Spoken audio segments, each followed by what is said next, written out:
Hey Who fans, welcome to the Big Blue Box podcast. My name's Gary. My name's Adam. And we're at episode 128. Yeah, you remembered. One day, I shall come back. Oh dear, we are in trouble, aren't we? I've reversed the polarity of the neutron flow, so the TARDIS should be free of the force field now. I have the advantage of being slightly ahead of you. Sometimes behind you, but normally ahead of you. The trouble with time travel is one never seems to find the time. Change, my dear. And it seems not a moment too soon. Unlimited rice pudding, etc., etc. A meteor storm, and the sky above us was dancing with lights. Purple, green, brilliant yellow, yes! I'm the doctor, by the way. What's your name? Rose. Nice to meet you, Rose.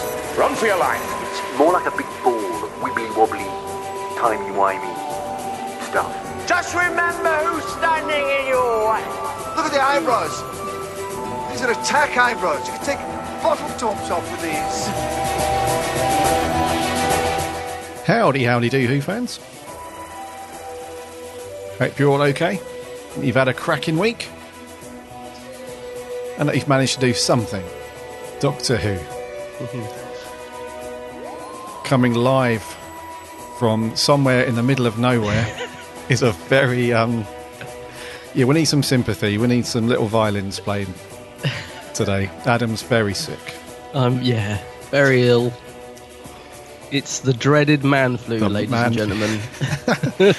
Man flu has struck with a vengeance. That's struck, and I remembered your conversation we had when you had it a couple of weeks back, and you were saying how you never give anybody any sympathy, then you got it, and you were like, oh. So I didn't expect any sympathy this morning, but yes, bit of the old man flu. I must just say I was impressed you remembered which episode we were on, because we normally confirm it just before we kick off, don't we? We're always like, it is 128, isn't it? Yeah, it's 128, and we didn't do it. And as soon as you kicked off the theme, I was like, we haven't confirmed the episode. I wonder if he'll remember, or if he'll go, oh, episode 1, what is it? But you did, because you're a pro. I've got it all together, don't worry. Pro, yeah, you got it all. Don't worry about that. You got it all going on.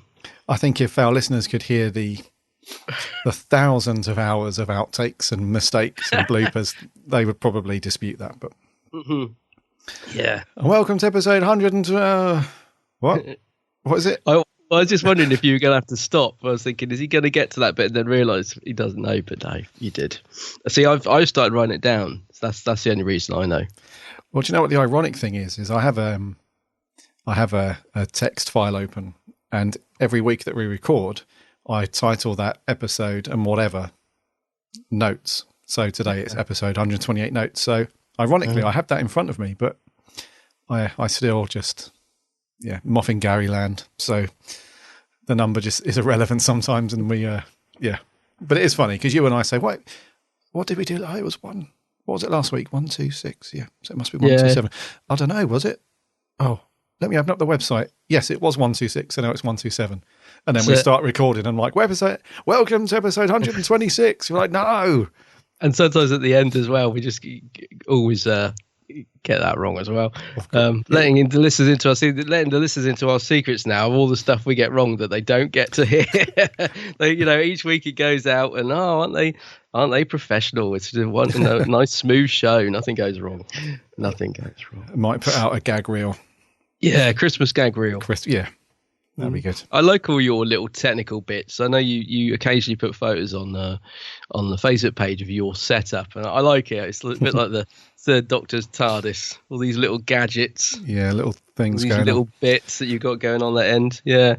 I do get a lot of sorry, go on. I do get a lot of requests actually to a YouTube video or something going through, because we've had quite a few messages over the last year or so, haven't we, saying, I'd like to set up a Doctor Who or a podcast or anything. But I've no clue where to start and all that. So, if you guys still want to see that, I might do that. It might be one of the first batch of videos to go on the YouTube channel, but going through the setup and stuff. But if you want to see that, guys, go through that.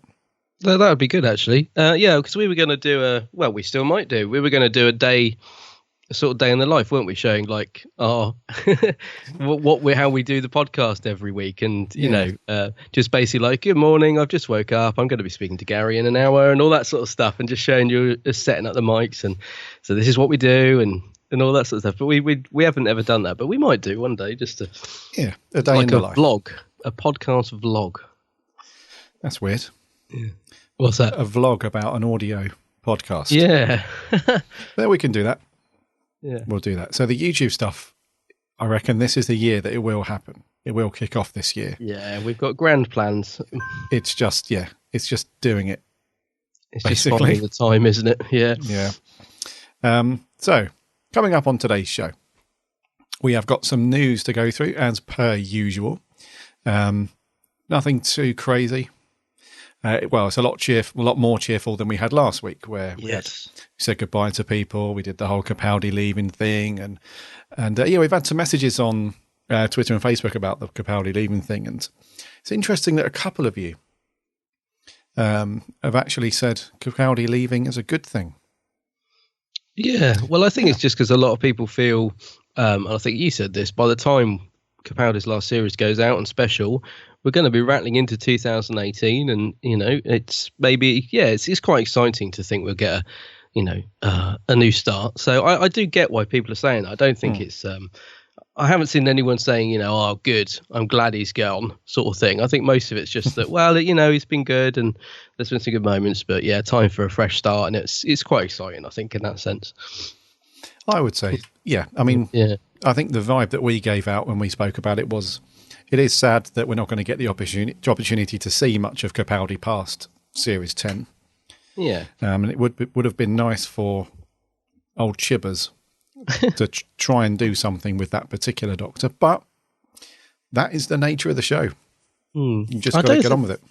I don't think I know anybody that dislikes him as the Doctor. I mean, out of all the Doctor Who fans that I speak to, no, I genuinely don't think, no one off the top of my head has ever said to me, I really don't like him as the Doctor, can't wait for him to go. I think most of the people I know, most of our listeners that we chat to and stuff, generally think he's been, a good Doctor. It's always the thing that I hear all the time is inconsistently written.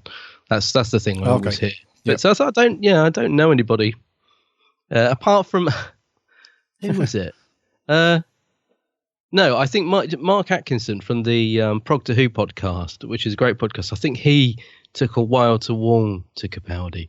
Remember the first few, I think he struggled with Capaldi's Doctor to begin with. But that's the only person that off the top of my head springs to mind. And I think that's definitely changed over the course of time. I know now he's, he does like him, but I can't think of anyone that's going to be pleased to sort of see him go. But I think a lot of people are excited for a new Doctor. There's been a few rumours banding around about this Chris Marshall guy, isn't there? What's that programme? Is it Death in Paradise or something he's in? Yes. I don't watch it, so I'm not sure. So, what do you reckon to him? Because I always think of him as the loony guy from My Family, the comedy show. He used to be in that for years, didn't he? Playing like the crazy son. Yeah, I mean, I don't know. He has got quite a good. Yeah, he does have that very geeky look about him, and that. I wouldn't say too quirky. He is in My Family. He was a bit of an oddball, wasn't he? A bit of a typical. Strange teenager type of young man sort of thing, but he kind of stole the show though, didn't he? Because he was in it for a few years and he was always sort of got the best lines, and he seemed to be the best one in it. In that thing, he did bring a bit of life to the old what was it, the BT adverts, or what did he do? Was it BT Internet or something? What was it? It might have been. Something like I forgot about that. Yeah, because he kind of vanished. I think he was in a film. Was it Love Actually or something? He popped up in something. It looked like he was going to, go on to be a big sort of Hollywood star from the UK. And then I think he sort of disappeared, and then he popped up in a few commercials or something, didn't he, in the wilderness? But I think he could be okay. I think a lot of people have been quite positive about that. Why they've put the two and two together is because he's just left the show apparently, and it's quite a strong rumor that he's the Doctor, and people are putting two and two together. The only thing is, I wonder how he would handle the serious side. Like Tennant was very good at doing the comedy, which I can imagine Chris Marshall being very good. But I wonder how can he do the serious? Like Tennant could switch to the sort of angry Doctor like that, and he was very good at it at times. So yeah, I don't know. I can't see Chris Marshall doing like a Zygon speech as well as Capaldi, or delivering a Tennant. Or a Matt Smith speech. I mean, Matt Smith was given quite a lot of speeches, and he did quite a lot of shouting at alien suns and goodness knows what else. And he was very good at that, actually. But that's the only thing with Chris Marshall. If he was to be a Doctor, I don't know if he'd handle the sort of darker side of the Doctor. But it's all just rumour. It's probably put out there by the press to throw us all off the scent. Oh, of course, yeah.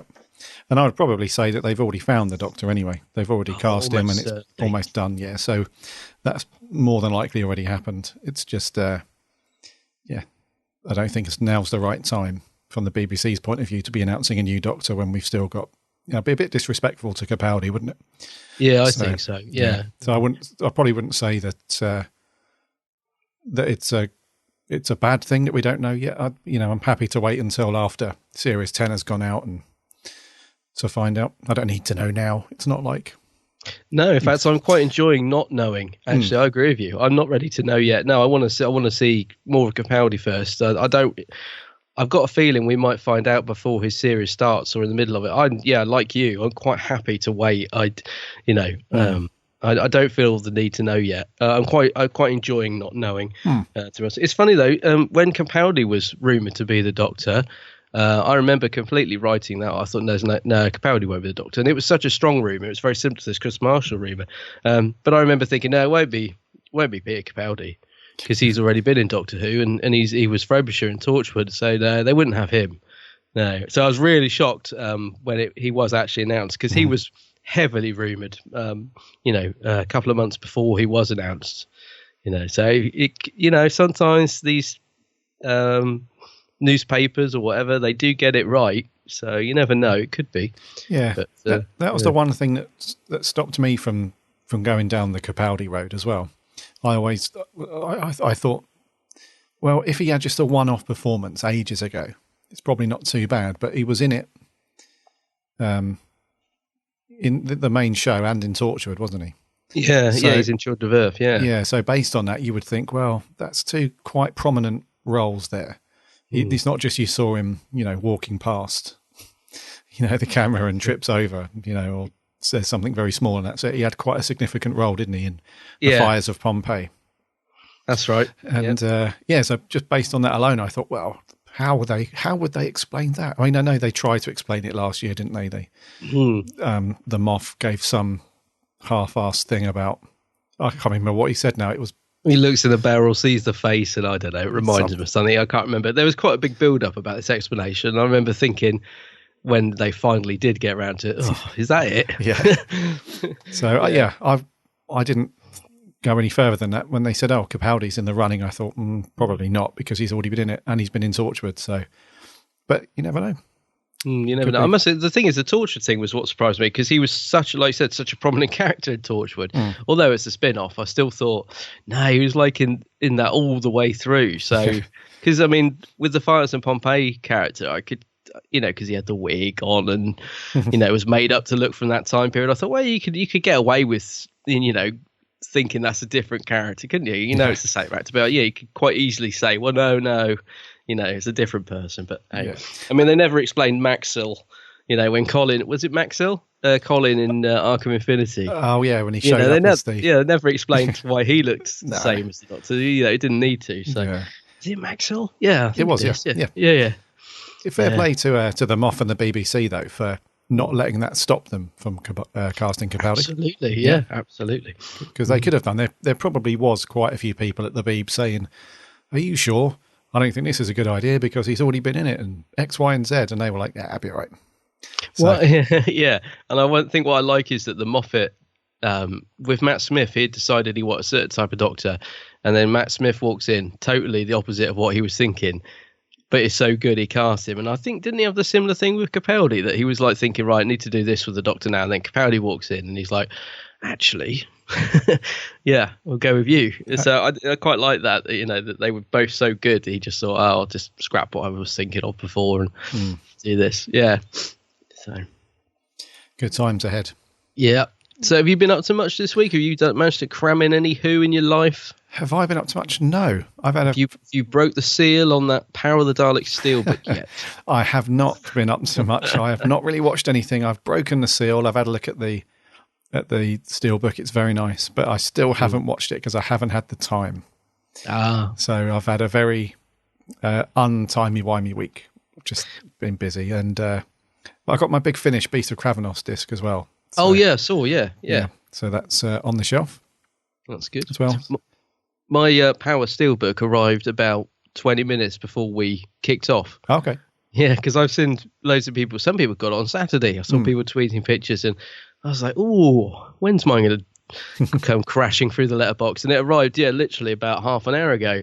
It's blooming gorgeous, isn't it? It's lovely. It's lovely, and it arrived with Doctor Who magazine folded around it, I must say. But no, it's all right. I've put the iron on it. It looks fine. So yeah, it's quite a good day for me. Got the Steelbook and Doctor Who magazine to look at this afternoon. I watched the Who Addicts guys, Matt and Liv, did their live stream of it. What was it, last week? Must have been. It was last week. And I watched that, and they watched the colour version, which I've yet to watch, although I feel like I've seen it now because they were watching it. I think it looks pretty good in colour, actually. I think it's nice to have that alternative. I know a few people are a bit negative towards it, saying, "Oh, we don't need a colour version," but I thought it looked pretty decent, actually. Yeah, I think it's cool that you've got the choice. Yeah, definitely. Yeah. No, I thought it looked good. It's funny though, because I had a visit from our good friend Adam, the Ultimate Whovian, I saw this that, weekend. Yeah, had a really good weekend, and we watched the Moonbase, which I'd completely forgotten had animation. Yeah, and it's so different to. It's actually pretty good. Because I was thinking, I know there's one that's not so good. That the animation's not so good. It must be an earlier one, but it's really different in style, though. Yes, it is. Yeah, it is. I mean, it almost makes the Power one look a bit clunky, if I'm honest. I mean, I quite like the Power animation, and I didn't think I was one of these people that could really tell the difference. I was always like, "Oh, well, they all look the same. It's animation." But I really did notice it actually watching the Moonbase. I was like, "Yeah, the whole style is different." Actually, Troughton's face looks different. The way the characters are moving across the screen, because there are some bits in Power early on. I think episode 1 in particular where they do the walking. Is really odd. You'll know what I mean when you see it. It's almost like a real 2D sort of clop, clop, clop walking across the screen. Bit South Park like, actually, if you know what I mean. That real sort of staggered basic animation. That is by design, though. Yeah, totally. Yeah, it's not a criticism. I just did notice that the difference in style, and it's quite interesting to see that. Yeah, the Moonbase animation is quite fluid and is quite it's quite textured as well. Mm-hmm. Yeah, I quite liked it. I watched Dalek that night as well. So I've managed to cram in quite a bit of food this weekend. Yeah, watched a bit of Dalek. So it's about a bit of Daleks, a bit of Cybermen. I love that. Yeah, watch a bit of Dalek. Yeah, a bit of Dalek. Yeah. Good times. It is good. Yes, so we're going to crack on with some news now, and we've got one bit of merch. And then it's off to Heathrow Airport for time-flight. Time-flight. But shall we land the TARDIS and do some news, buddy? Yeah.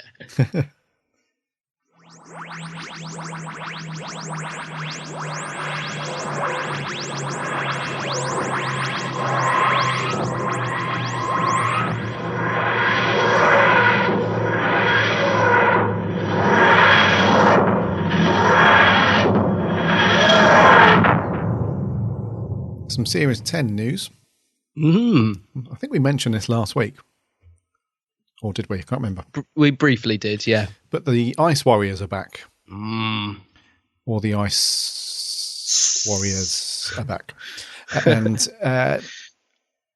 because of how this was announced, it was a video that the Beeb put out. And it was Mark Gatiss, or Gattis, whatever, holding up a little model. So one can assume pretty confidently that it'll be Mark Gatiss writing an Ice Warrior story. Yeah. For Series 10. How do you feel about this, please, Mr. Adam? I'm happy for them to come back. Happy to see the Ice Warriors. I am. Because I quite like what they've done, but they haven't altered them too much, or at least they hadn't in Cold War. Well, they really got to see one, didn't we? But yeah, I thought he looked pretty good, actually. the Ice Warrior in Cold War. Still not absolutely sure about him coming out of his suit. Didn't really get my head around that, but no, I thought he looked quite good, quite menacing. So yeah, I'm happy to see the back. I want to see more of them though. I don't want just one.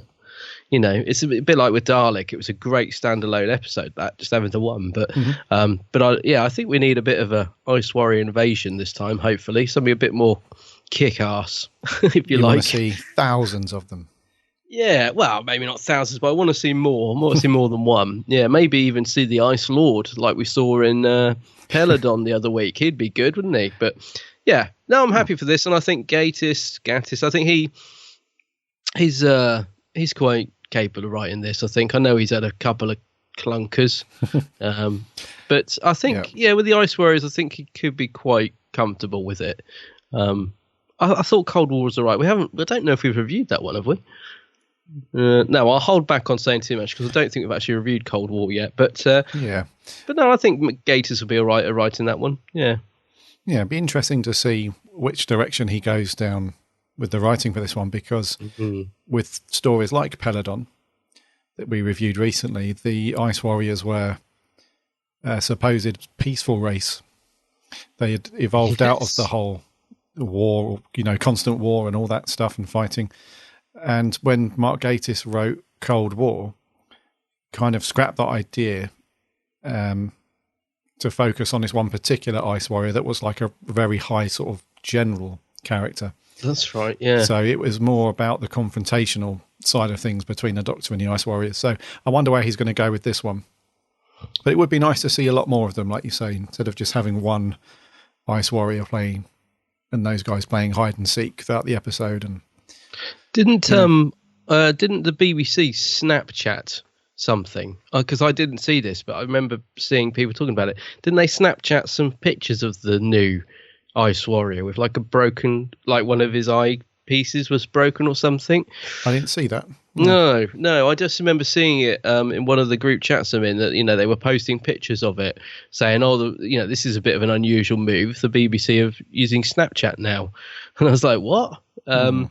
Yeah, I'm not too sure. Somebody out there will know, but I think he looked pretty decent. But again, it was just the one Ice Warrior, so we'll see. And I think Gatiss said it's going to be a Ice Warrior with a difference or something. That worries me. What does that mean? Yeah. Just keep it simple. Exactly. Doesn't have to go. Yeah. In some ways, actually, you saying about Gatiss writing the story, though, it is a little predictable, isn't it, to get him to do it? It would have been maybe nice if who wrote the Zygon one? What's that guy's name? That miserable man that was at this festival that didn't say anything. It was a cracking. I thought he did a great job writing that story. It's not Jamie Thiessen. It's nope. It's somebody else. But it would have been nice if it's somebody else, perhaps. Peter Harness. Peter Hart, was it? All right. Am I thinking of the wrong guy? Anyway, sorry if I'm calling you miserable, Peter. We know you listen. I might be mixing you up with somebody else, but yeah, it would have been. Perhaps it's a little bit predictable, giving Gatiss the Ice Warrior story. That's the only thing I would say. Maybe it would have been good to let someone else have a go with it and see what they did. But yeah, hopefully it'll be good. Hopefully it'll be decent. Hopefully. The only thing is, Mark's most recent outing for Who, which was Sleep No More, is it? Yeah. It's just unforgivable. So he's really going to have to pull something. Unforgivable. Yeah, he's going to have to pull something special out of the bag to erase that disaster of a story. Yeah. Yeah. Actually, just quickly before we move on to the next news story, there's been a lot of pictures floating around the last couple of days. They've been filming on Cardiff, in the centre of Cardiff, haven't they? They have. On the streets. And we got to see some new, this truth thing. There's some truth, I don't know what it is, but some new monsters were roaming the streets, and they looked really good, I thought. I don't know if you did you see any of the pictures of them? No. Sort of like wearing a red hood. They remind me a little bit of sort of Fires of Pompeii type monster. I can't really explain it, but I'm sure some of our listeners saw the pictures, because they were just literally flooded all over Twitter. Because as soon as you're out on location filming, obviously the fans are there, and they were getting photos of everything. So if you don't like spoilers, obviously a bit of a pain. But they looked very good. No idea what they're called, but they look quite nasty. So okay. Yeah, be good. Right. So yeah, moving on to other news. Golly, I can't believe we're talking about this, but we've already got a rough launch date for series. Well, they call it Series 13, don't they? So like for Chibnall's first series, if you like, it's going to be broadcast in autumn of 2018. It's not an exact date, but we know roughly now when we're going to be getting it. So yeah, it just seems really weird to be talking about the next series when we haven't had this series yet. But anyway, yeah, so autumn 2018 will be when we get to see our new Doctor under our new showrunner with new things. Chibbers. Will he have a new Sonic? I feel Capaldi's only just got his Sonic. Yeah, they won't. They're surely not. They're not gonna pay for a new one again, are they? Well, you don't. Or are they? Well, this just is spray it. This is the cool thing about having a new era of the show, because everything now is open to regeneration and renewal and all that stuff. I mean, there are some constants that I would assume that they would not change, like the TARDIS and the TARDIS and all that stuff. But you never know. I mean, a new Doctor, you know, he might want a new Sonic, or he might.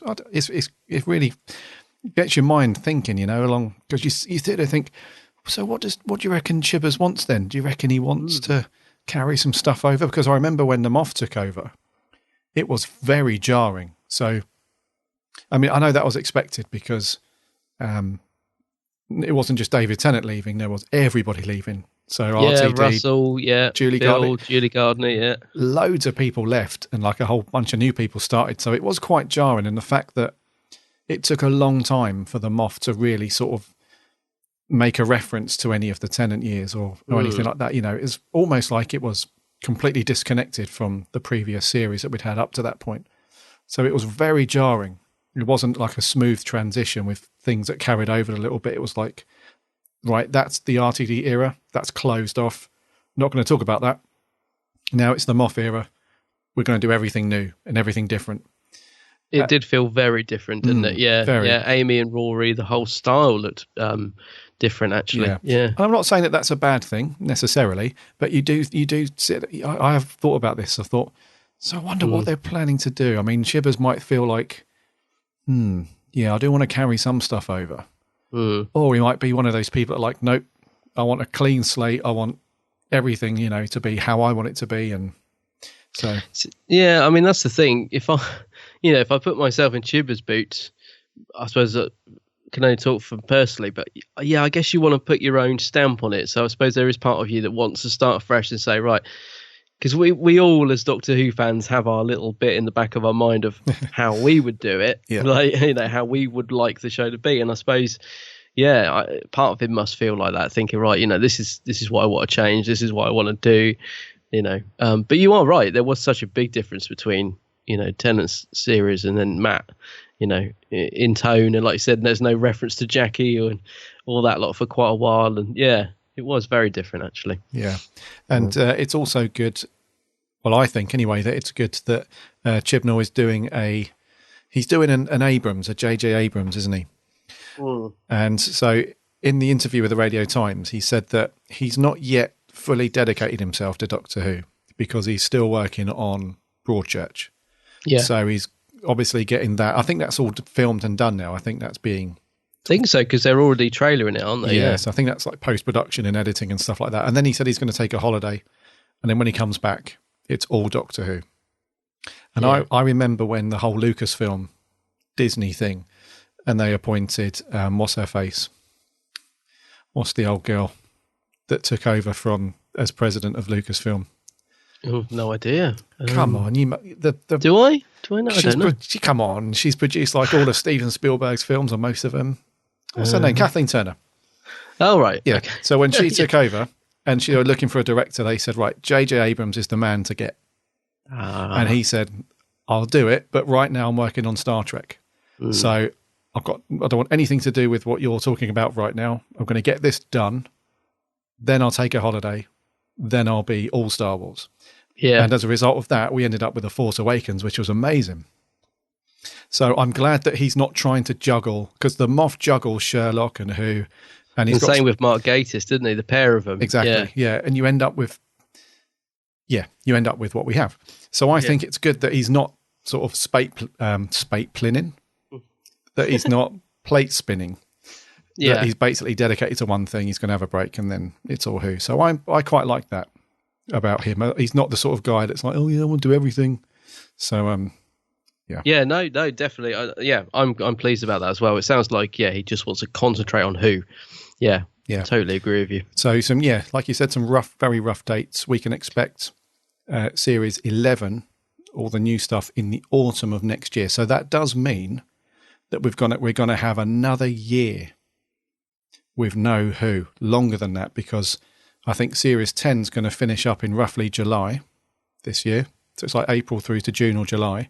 Yeah. And when that's done, the only thing we've got is the Christmas special. So, but when series 10 finishes in July, series 11, the new stuff won't start until September. Yeah, because they start filming at the start of 2018, don't they? They don't start filming till next year. Yeah. You've just made me realise. I think I said series 13, didn't I? When I first started talking about this, I meant series. You meant the 13th 11. Doctor. Yes. Yeah, I got confused, didn't I? I meant the 13th Doctor, but series, what is it? 11. Yeah. So another hiatus with the only thing that we can sort of look forward to is the Christmas special, which will be a potential massive story, because obviously it will be Capaldi's regeneration story. Yeah. So that'll be a big one. But it does mean, however, that we've got another year and whatever with no Who. So there's that. That is a bit, that is quite depressing, isn't it? But there you go. I mean, it does go quick though. I remember when we were saying this about the Capaldi's series 9, was it? I forget now. Whichever, these Sue rattles around, but it does sound bad, doesn't it, when you think of it like that? But there you go. There you go. Last up in the news, a certain character. This is so predictable of the Moff. It really is, isn't it? I know. And I'm just going to put money on it now. Yeah. I bet you he won't be able to resist bringing back Clara. Of course not. She'll be in it at some point. She's going to be in it, isn't she? She's going to spin back in that blimmin' CGI dino, and she'll probably have what's her name with her, with her leaf or whatever it is. So anyway, sorry I interrupt. I'm just saying it now. I guarantee you, this is predictable news. Yeah, go on. It is. Go on, yeah. mate. So Missy's back. Hey, Missy. As technically, we should call her the Mistress. Yeah. But that would be quite rude, I suppose. But yeah, so she's back as the Master. And we saw a cool little video. I mean, I did like the video. This is nothing of, and I just want to put this out there, and I speak for Adam as well. This is nothing against Michelle Gomez or her interpretation of the character. It's nothing to do with that. She's quite cool as the Master. This is more to do with the fact that the Moff just cannot help but just bring back people all the time. Yeah. So there's a cool little video that that the Bee put out. Just do a search for it on YouTube. It's called "Look Who's Back, Doctor Who," and it's quite funny. It's Michelle Gomez, sort of earning some extra cash on the set of Who, as she's painting, one side of the TARDIS in a classic TARDIS blue, which is quite funny. And she's doing it in a really comical way as well. She's doing it in a way that it's like, yep, this is what I normally do when I'm working on Who. I just sort of get stuck in and I'm painting away. It's quite funny, but yeah. I wonder what's going to happen with her and the Doctor. Well, is she bringing the Daleks with her? Because the last time we saw her, she was sort of trapped with them, and I think we were convinced that we were going to get a final. She's going to work with the Daleks, isn't she, and all that. So I wonder if she'll be bringing those with her or not. We'll have to see. It is predictable. There is a bit. I mean, I do like Missy, and I do like Michelle Gomez. So predictable as it is, I kind of just expect it. But I thought, it's Capaldi's last series. He clearly gets on well with Michelle Gomez. I like the two together, so I'll let them off for being predictable. It was never not going to happen, was it? No, and I think I'm with you. I think I'm not really a betting man, but I'll put some money on Clara being back. She will. I know she will. In some way, whether it's in Series 10 or for the Christmas special. The one thing that I didn't mind, the only sort of time that I haven't minded when the Moff has brought somebody back, was right at the end of Matt Smith's era when he brought Amy back. but she was only in it for a few seconds, where she sort of walks along the edge of the TARDIS. That's right. And then she says, "Good night, Raggedy Man," I think that was the line she says. And that was quite nice, because she's only in it for a few seconds. He didn't bring her back as a main character and all that stuff that he sometimes did with Clara. So I thought that was okay. But I'm with you. I think we'll see Clara one more time. I see. I think my gut feeling is it will be a little scene like that, though. I think she'll just make a little cameo at the end before he goes or something. That's what I feel, which is fine. I quite liked the Amy bit with Matt as well, because it was it brought it full circle, didn't it, with Matt Smith? It was all about her, and her just falling in love with the Doctor in different levels. I don't mean sort of, it brought it full circle, so I didn't mind that. But I'm sure she's going to pop up. Yeah. Just to say goodbye in a Victorian outfit. Yeah, that's not necessarily a bad thing, because I remember when RTD did that with Tennant, where there was that scene at the end of End of Time Part 2, wasn't there, where he goes off and sees various people. He checks up on Martha and Mickey, and goes to see Rose. Goes to see Donna. Oh, that's so sad. Yeah, Wilf doing the salute. Oh, dude, don't. Why didn't he salute back though? Does bug me. Anyway, the last 20 minutes of that episode, it's just, man. Yeah, he knows how to write a heart-wrenching goodbye, doesn't he? Yeah, RTD, blimey. Especially when the Ood appears. Anyway, singing him to sleep. Oh, yeah. Gary's going. I'm gone. Yeah, that's going to do for news. That's it for news. Yep. Let's get our Dalek buddy in, because he has got one piece of merch on. Has he got Missy with him? No, he just wanders around, doesn't he, with his little silver tray with a cloth over it, and we have to see the big reveal about what we're going to look at this week. So let's get him in. Merch corner. Merch corner. Merch corner. I don't know whether to be impressed or disgusted. It's a bit rubbish, but it's pretty. It's very pretty. I can't decide whether this looks tacky or not. I quite like it. I knew you would. I know you'd be all over it. Yeah, I can see why you might think it's a bit tacky, but no, I'm liking it. Tell the listeners what it is. You can order a 12th Doctor Crystal TARDIS. Just the name alone is tacky. It reminds me of the little pieces, like the little ornaments that my mum used to have on various shelves and on the fireplace mantle and stuff like that when I was growing up. Yeah. And it does look okay when it's lit up, because the pictures that we can see on the website, the lighting is very, it sells it, because they've got like these nice blue lights lighting up the very nice crystal glass TARDIS and stuff like that. But I can imagine without that, just walking past it on the shelf, and it's just daylight, and it's, I don't know. It looks okay. How big is it, by the way? Because it does look... I don't know. I'd be interested to see the actual thing, because, you're right. These pictures make it look really nice. So you've got the TARDIS, and then you've got, it's all sort of holographic and see-through, and then in the middle of it, you've got Capaldi doing his pose. Is he pointing his hand out, or has he got a Sonic there? Yes. I can't tell, but I think he's doing his hand out in front pose in the middle of the TARDIS. So it's quite... Yeah, I think it looks quite good, but like you said, I don't know what it'd look like, the actual thing. Probably great if you've got a nice mood lighting behind it. Yeah. There are two versions available. Oh, are there? There's the exact same one, but it just hasn't got the Capaldi laser-etched design on it. You can get just the plain TARDIS crystal version. Yeah. And I can tell you now that they are 5 inches in height. 5 inches. Which is roughly just under half a school ruler. Does that include the big... Because it's got quite a big stand. Does that Or is that the actual... Yeah. I don't know. Because the stand looks like it could be about 2 inches itself. No, the base is 0.5 inches. Oh, okay. So, all in all, it's 5.5 inches high, which I'll tell you, mate, is not that big.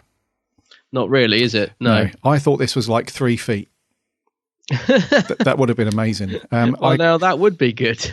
You can see a photo now. So if you want to order any of these, you have to order it from a US site. And I've never heard of these guys before, but apparently if you go to doctorwhocrystals.com, what are you laughing at? Doctor Who crystals. It's funny. It's like Doctor Who crystal. You're like, huh? Yeah, I just hadn't clocked the name till now. But yes, that sounds very, what's the word? Hippie-ish, doesn't it? Come and get your Doctor Who crystals. Yeah, man. Mom. Yeah, man. But no, if you go onto their website and scroll down to the bottom, you will see the big BBC Doctor Who logo, and it does say officially licensed, so it's not some sort of Mickey Mouse weird thing. But they've just got these two things at the moment, so the 12th Doctor version, the standard version, and they have got some photos on there of what it looks like without sort of the nice blue lighting and so on. Oh, right. And yeah, it doesn't look too bad. I don't think this is my cup of tea, but I can see that you would go for it, and I can tell you now it's $100. $100. So what's that? About 80-something pounds. Well, at the moment, or more actually. Yeah. Anyone that's into the financial space and Brexit and so on, it's probably £100 right now. It probably is, based on the strength of our pound and the dollar, based on Trump and everything else. But yeah, $100 gets you a crystal TARDIS with or without the Capaldi design on there.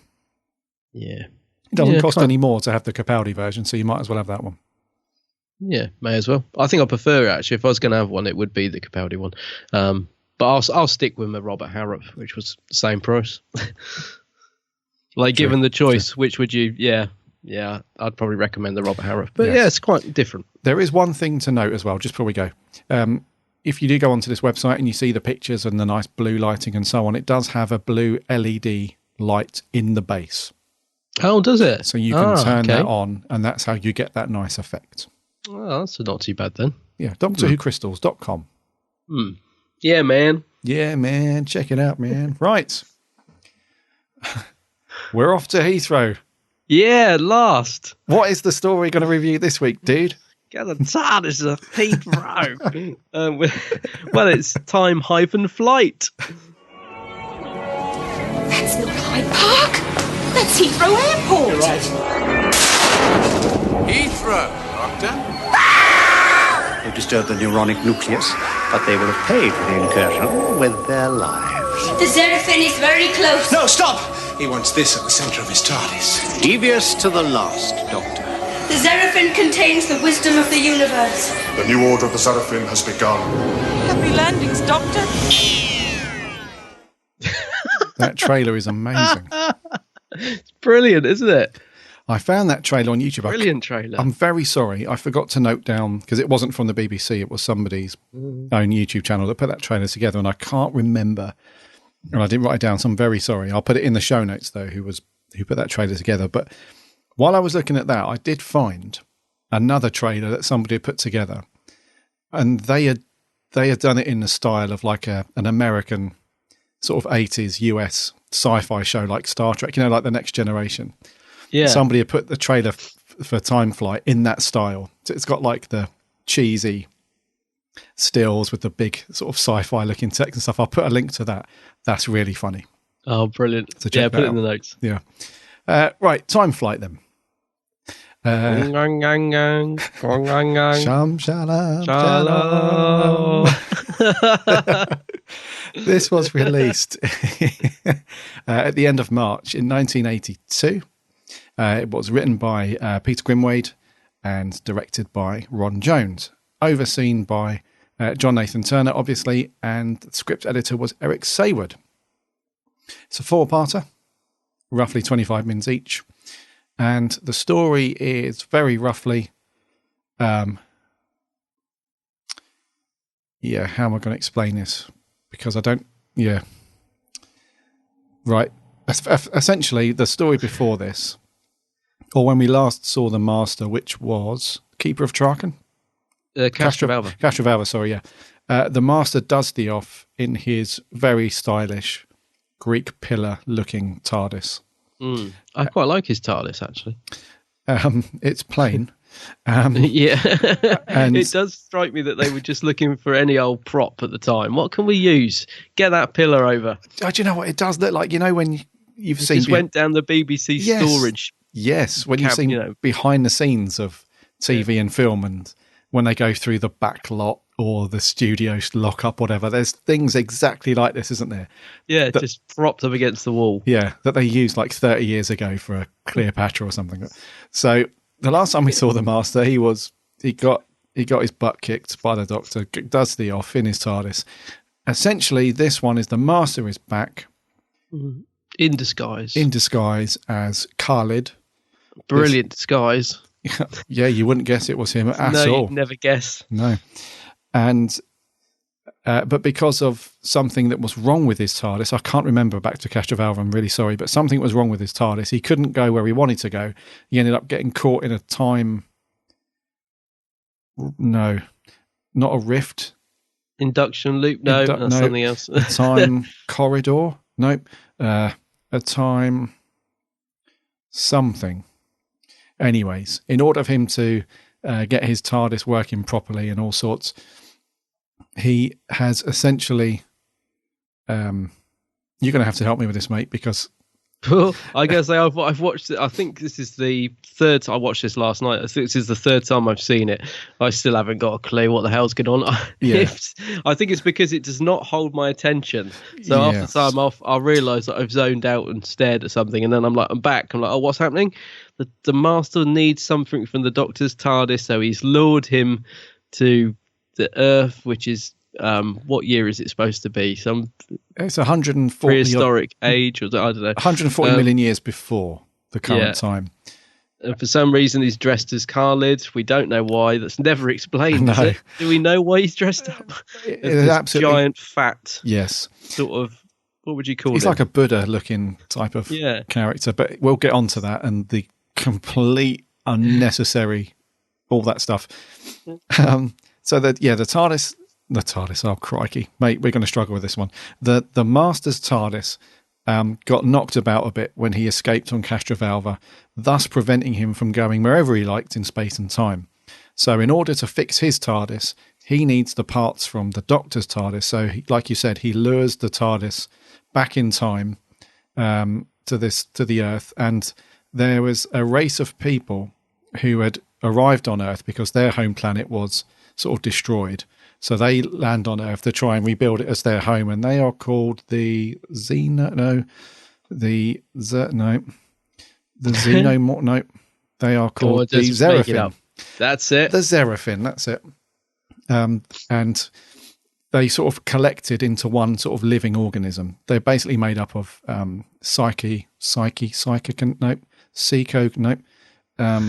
something kinetic energy, and they manifested themselves into one living organism, and the Master uses all of that energy, all that psychic energy, to make this induction loop thing that plugs into his TARDIS to give him all the juice that he needs, along with the parts from the Doctor's TARDIS, to escape and do whatever he likes. I think why doesn't he just nick the Doctor's TARDIS? Be a lot easier if he just got in that TARDIS. Although I don't know. Isn't it trapped? I can't remember. I don't know, mate. And that's basically the premise. Anyone listening that's not going to be rushing out to buy the DVD, are they going to be thinking, what the? So, as were we. I think I can guess this one, but what did you reckon to Time Flight? Time-flight. Well, I just wonder where it all went wrong. Because, well, I quite like the start of it because it's so ridiculous. It's almost like a comedy. It's so ridiculous. Episode 1 is unintentionally hilarious, I think. But I actually do love the first 20 minutes, perhaps, of the first episode, where they land in Heathrow. The dialogue's pretty atrocious, but it is fun. It is a fun, beginning to it, and then Concorde disappears in mid-flight, and it's always like, "Ooh, this is interesting." Yes, okay, So I'm going along with this, and then all of a sudden, it's as if they run out of money, because suddenly, and there's an exact point where the episode loses it for me. is suddenly we get them turning round on a really bad green screen version of Heathrow, and then they're on the Earth, back in the whenever, and it's from there on. This story just completely loses it for me. We then get the Master dressed up for no reason whatsoever, chanting this weird, crazy stuff. And then he does this big. We get all that, and then there's this big reveal at the end of episode 2 that we saw coming off a mile off, and and then he has a really bad cold in episode 3 where he's got all this green stuff pouring out of his nose, and then unlike yourself. A little bit, yeah. I've just got a bit of cosmic angst. That's all it is. And then it all gets wrapped up, and poor old Tegan gets left behind. And again, I find that unintentionally hilarious. The end to this, the way they just dump her. How ironic is that? I know. She spends her entire life complaining that she hasn't got back to Heathrow Airport. She's finally there, and she's moaning that the doctor's left her behind. It's because she doesn't stop moaning. I can't believe it. She's just going off on one. It's like you've wanted to be at Heathrow Airport constantly ever since you got on board the blooming TARDIS. Exactly, and now you're there. She's never happy, mate. And I can't help but notice she only wanders off. They can't wait to get rid of her, can they? She only wanders off for 2 minutes to have a look at a sign, and then they're off. They can't wait to get rid of her. Can you imagine, can't you? The Doctor and Nyssa look at each other. So where's Tegan? And then their eyes just light up. It's like, yes, the opportunity to run away. Yeah. So, mate, to sum up my feelings on the story, just before we get into detail, is that it's pretty bad. But the biggest thing about it is the production values and the way it's directed and all that. It's not great. It's not great. Right. And it has a very bad reputation, but unfortunately I think this one does actually deserve the reputation it has. Like sometimes I think stories get panned and they're not really that bad, but I think this one is. I don't think it's unwatchable though. I do find it watchable. I'll say that much. But more for the fact that I'm laughing a lot through it when I probably shouldn't be. I really just. So it's an okay watch, but not particularly good, and horrendously let down by the sets and the lighting, and I don't know, all of that stuff going on. Is it prehistoric Earth or on Earth when they're back in time, and all that just looks horrific. And we haven't even got onto the rock aliens yet, or the bubble bath aliens and all that. It's just the production values. And it's shocking because they've gone to all this effort to arrange filming in Heathrow. So like Doctor Who's on location. And as I said, first 20 minutes, you think this might actually be, they saved the big budget episode till the end, because this was the last in Davison's first series, wasn't it? So, this ended the series, or ended the season. Yep. I know you don't like that word, but ended the season, didn't it? So you might be, you wouldn't be wrong in thinking that perhaps they've saved this big budget episode to the last story, because it starts off pretty good. But all of a sudden it's as though, wow, they're in this terrible studio. I mean, the model shots of the Concorde, it's horrific. It's just a little model plane, and the back, they haven't even bothered to stretch the backdrop out to make it look good. It's as if they've just thrown it on set and said, I'll get a shot of that, will you? It's really bad, the sort of rest of the episode in terms of production values. It's awful. Yeah, but anyway, sorry, what did you think of it? Because you might love it. I will be 100% honest with you. Go on. This is a bit of a guilty pleasure of mine. I knew it. You knew that was coming, didn't you? I knew. Well, because you liked Forward to Doomsday, and I thought, this will be right up Gareth Street. This will. No, I'm not blind to the fact that it's got many flaws. This story, I'm fully aware of those flaws, and I can accept them. For some reason, you must have this, along with a lot of our listeners, that there are just some episodes that just connect with you, and even if you know that the rest of fandom thinks it's complete trash. Even though you know that, and as you're watching it, you're thinking, this is bad. This is quite bad, and it's also hilarious for the wrong reasons. But for some reason, I really like watching it. And I think I've seen this like 3 times now. And the most recent time I watched it was last night, in fact, because I thought, well, obviously, I need to watch it because we're going to review it tomorrow, so I need to know the deets. And this was about 10 o'clock. I started watching it, and I thought, that's okay. I'll watch maybe 2, maybe 3 of them now, and I'll watch the next one in the morning at breakfast, whatever. But I watched all 4 of them back to back because I didn't want to stop watching it. And it's weird because you must have this with guilty pleasures. You must have an episode of Who or whichever program where you know that it gets rubbished in public by a lot of people, but you just find yourself really liking it. And I can't really. No. I mean, you're talking to the man that likes Time in the Rani, mate. I know exactly where you're coming from. There you go. Yeah. Case in point. Yeah. So I really like the story. And I there's something about it that I don't know. I think it's because some of the supporting cast members, I mean, it goes from one extreme to the other. I mean, some of the supporting cast they must not be actors. They must just be people that they found in a car park. And well, there is a bit, isn't there, where they've got a group of extras together and the Doctor kind of says, sort of shoos them off set.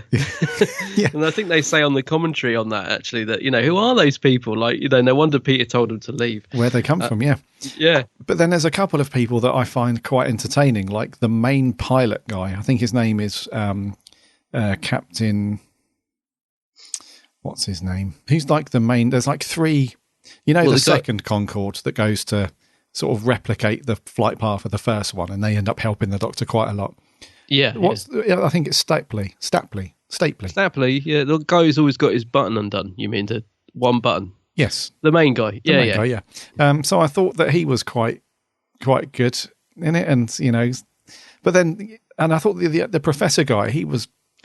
I like the Professor guy. He's quite cool. He plays it. For an older gentleman, he's probably. What's all this sci-fi lark? What's all this nonsense? He just plays it brilliantly. Really straight, really serious.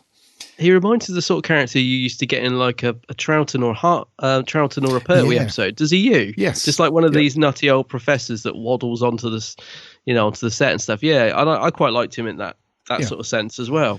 Yeah. So there's characters like that, and and it just brings a little bit of. I wouldn't say entertainment because it's not meant to be like a funny story as such. But what was that old guy? What's the old professor's name in The Web of Fear? Oh, was it Travers? No. Yeah, Travers. Professor Travers. Yeah. Travers. Yeah. He had that kind of vibe about him. Yeah, that's what. Yeah, that's what I was mean. Yeah. And I, like I said, I'm completely aware of its flaws. Like the production value is non-existent. No. Even. They kind of shoehorned in a little CSO scene where they're out on when they just get out of the TARDIS when they've gone back in time, and the CSO is that bad that most of the Doctor's sort of left leg is not there.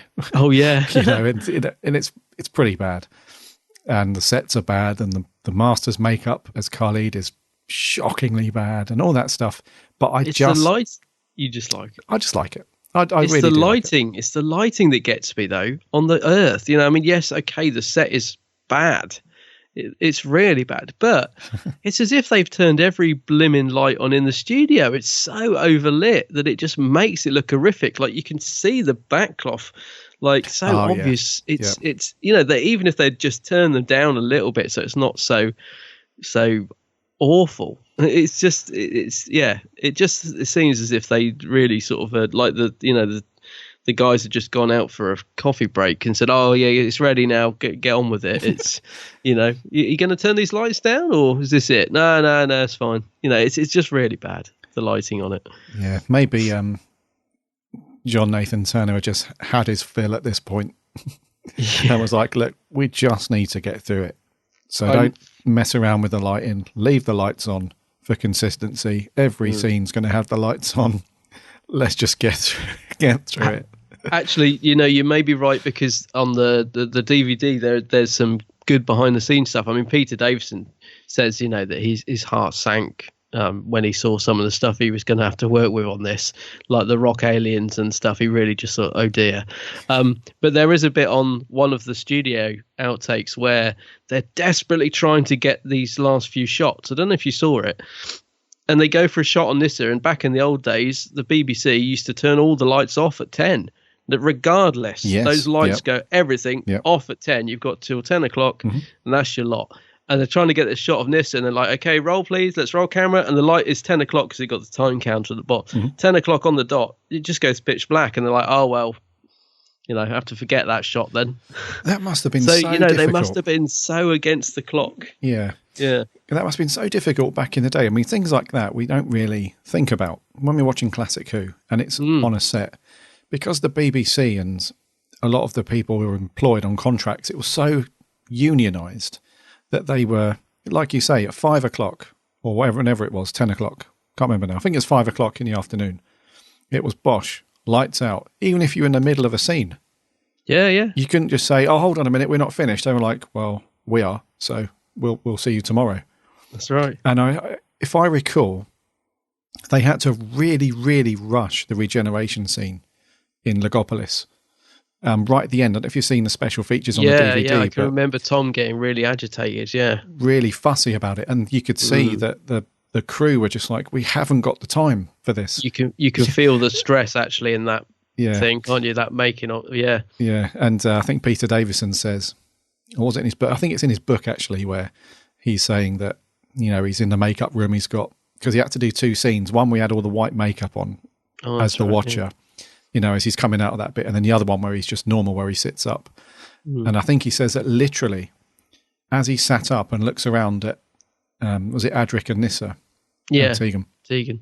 As he sits up as the new Doctor and looks around, they literally had 30 seconds after that, and the lights went out. Yeah. And I think that's incredible. How can you work like that? You just can't imagine it, can you? And that's the stress they're under. So it is. I never think about things like that when I'm watching a program. You just take it for granted. You're like, yeah.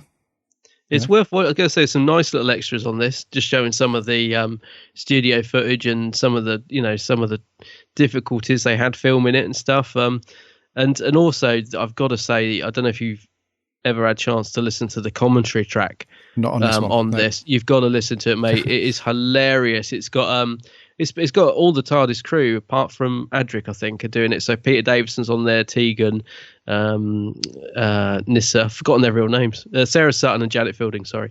So yeah, it's the 3 of them, and Eric Saywood doing the audio commentary on the DVD, and it's brilliant. You've got to listen to it. I mean, Janet Fielding is so vicious that Peter Davison, I think during episode 2, he's really trying to calm her down, because she actually wants to give up watching it after episode 3, and she's like, I need a break. I can't, literally, we've got to stop now. I can't watch any more of this.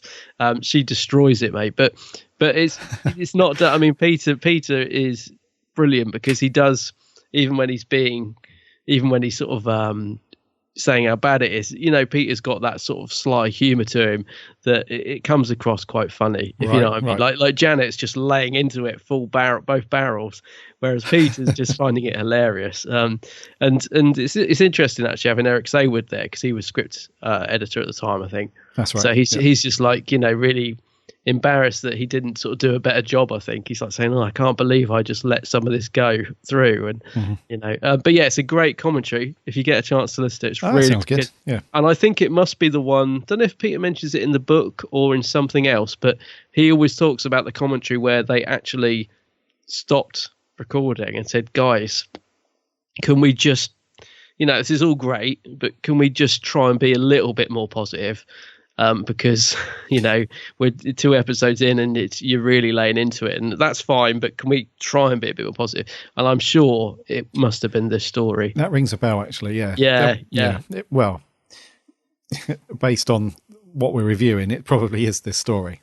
I think it must be this one. Yeah, but it's a good, don't get me wrong, they don't spend the whole entire thing destroying it. It's not, but it is a fun listen, because they are so honest in it. And Peter's, I just really like Peter Davison.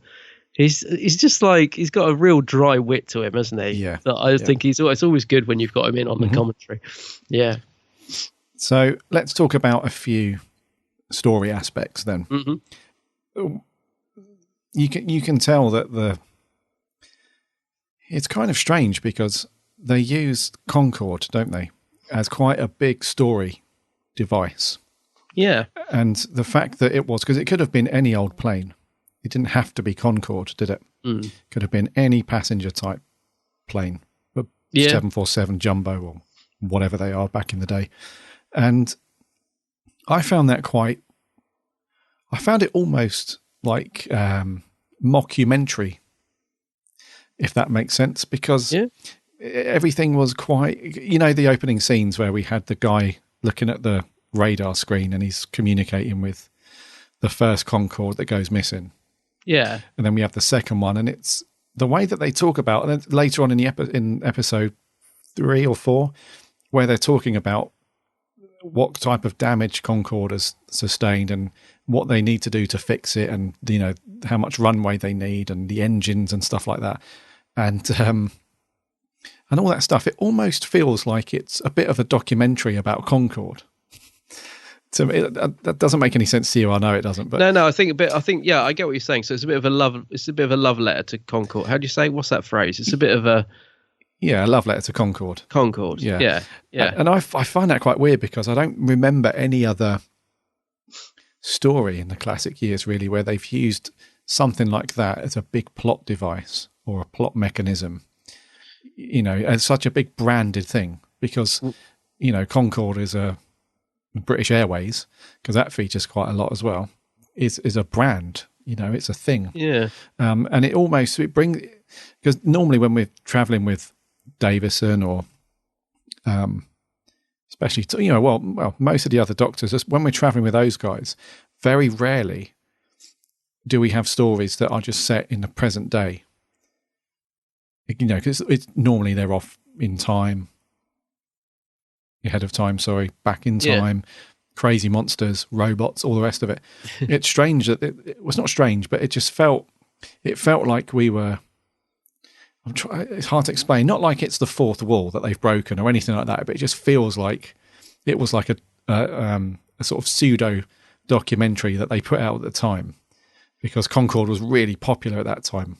I was going to say the likelihood is, knowing what John Nathan Turner was like, is he was probably trying to get free flights on it, I should imagine, because he did used to love to say, we really need an episode set in Spain next series, and we really need to go to Amsterdam for the follow-up, because so he probably it's probably John Nathan Turner thinking, we really need to set a story on Concorde, and we need to do some research, so you need to give us a few flights here and there, so that we can. That's just Peter Davison keeps going on about he's got a Concorde story on the commentary, and he's like, I'll save it for the right point. And then Janet Fielding gets so annoyed, she's like, oh, for goodness sake, give us your Concorde story. And he's like, oh well. And basically all it is that he got to go in the cockpit because he was a prize in something to do with Concorde. I don't know, something to do with Concorde and him being the doctor and guests getting to go up on it with him.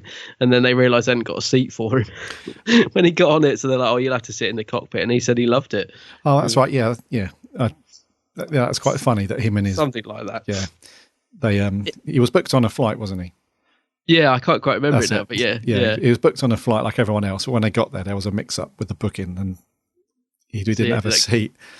So he was like, right, there's nothing they can do. We have to go home. And then one of the people said to him, wait, we might be able to sort something out. So we've got you a seat. And like you say, it was in the cockpit. They probably wouldn't even allow that nowadays. Crikey, no.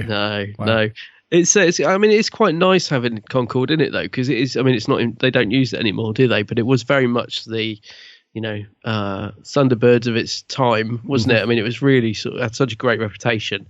But it does look good in the episode. I mean, that I don't think the direction is particularly good in this story by Ron Jones. I will say that, but I do love there is one shot where it's very much like taken from the point of view of the nose of the Concorde when it's on the ground. I think it's episode 1, is it, or something? It's a really beautiful shot, and then you get the TARDIS coming towards it on the forklift, and I like all that. And it does look great on screen, Concorde, I think, because it is quite an unusual plane, isn't it? It looks like the paper airplanes that you used to make in school.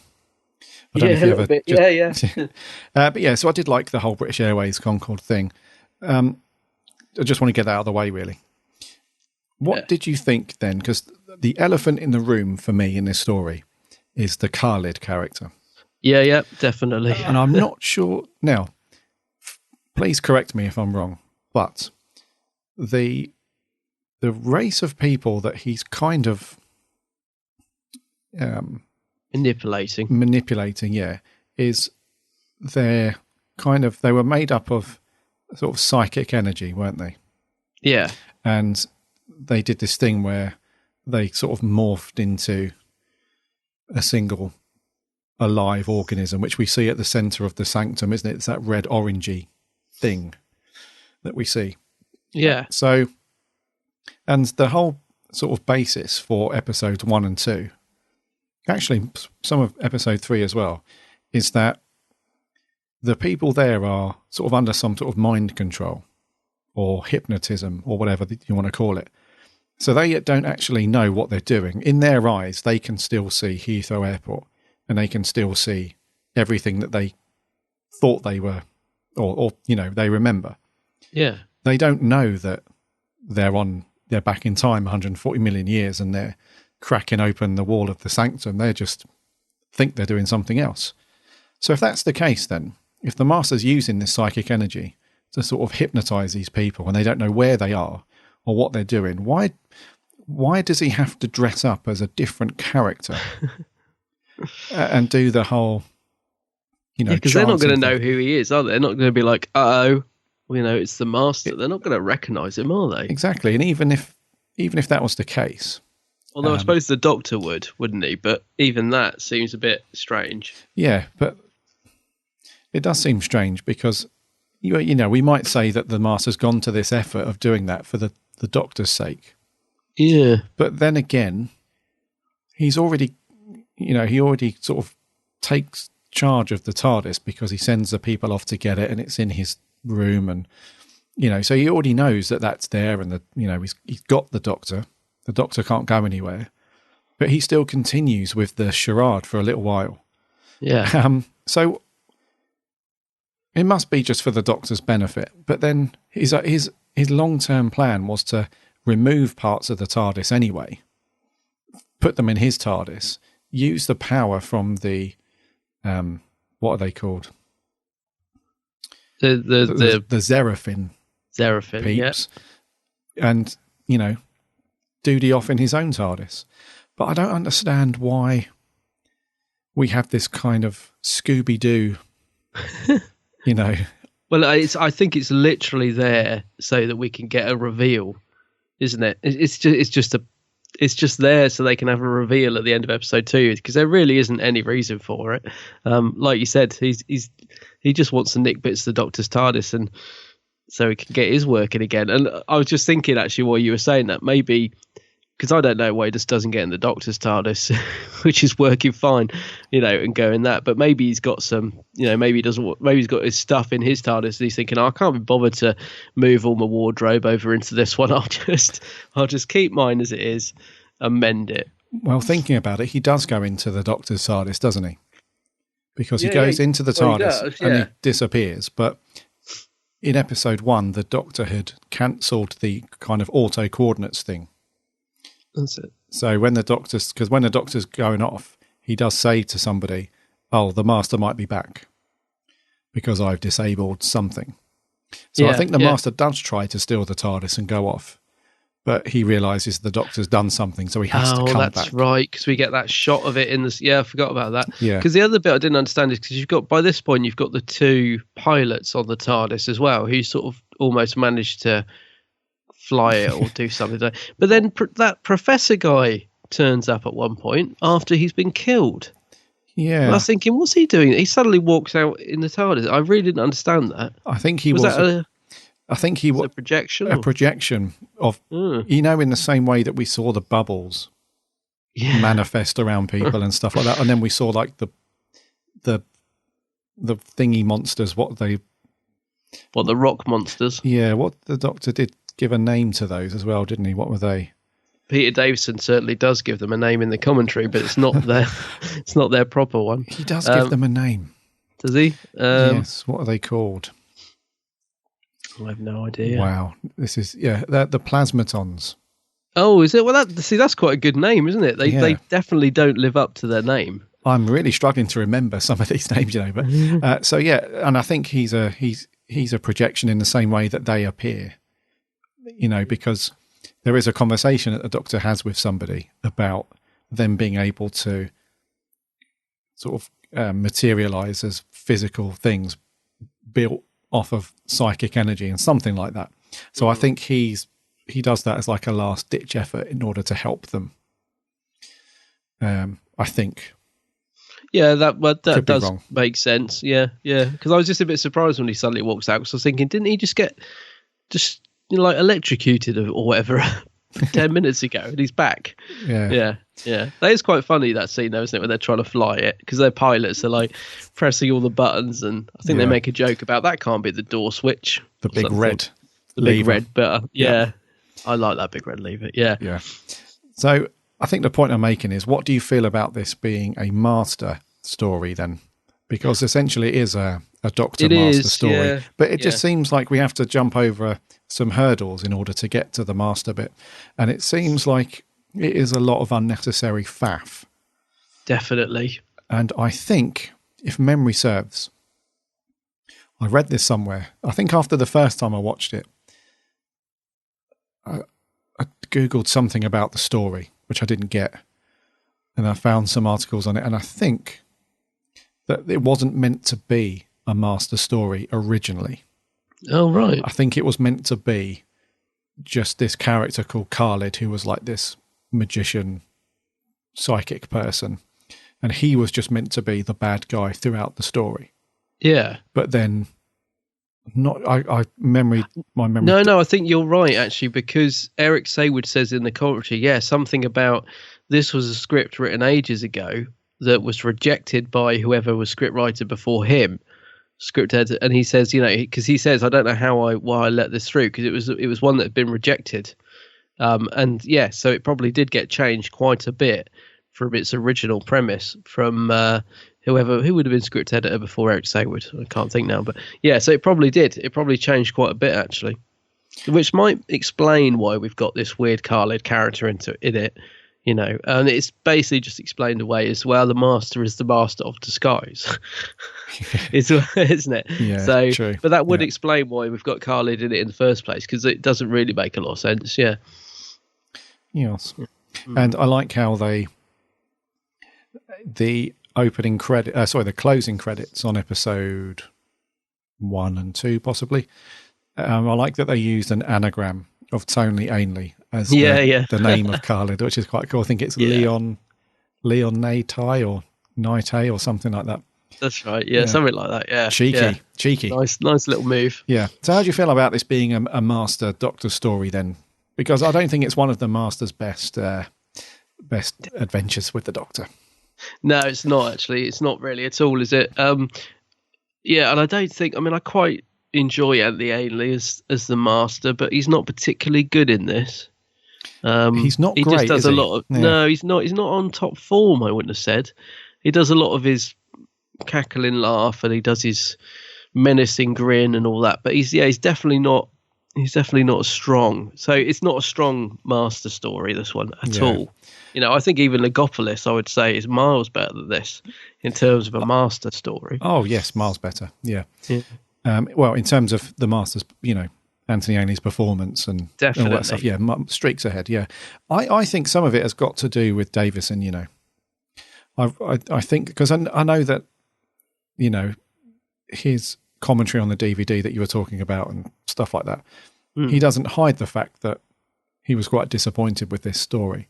And he has gone on record to say that he does feel that Time Flight is the most disappointing story that he worked on during his time as the Doctor. And I think because if I remember this chapter in the book, he was really undecided about whether he was going to come back for a second series as the Doctor based on Time Flight, because I think once he had read the script and he was during filming and saw the end result, I think he was like, I think I've made a big mistake because this is not what I signed up for. I didn't sign up to do these, very poor stories and poor episodes. And, so I have a feeling that when they were filming this, maybe his feeling just came across and, diluted, potentially the other actors' enthusiasm for it and stuff, because we have seen quite a few episodes of Classic Who where we know, the actors know, everybody knows that the story isn't the strongest and it's not that great, but they just put themselves into it 100% still, even though they know it's not great. Well, with this one, I think maybe because Davison was feeling like, this is pretty dreadful.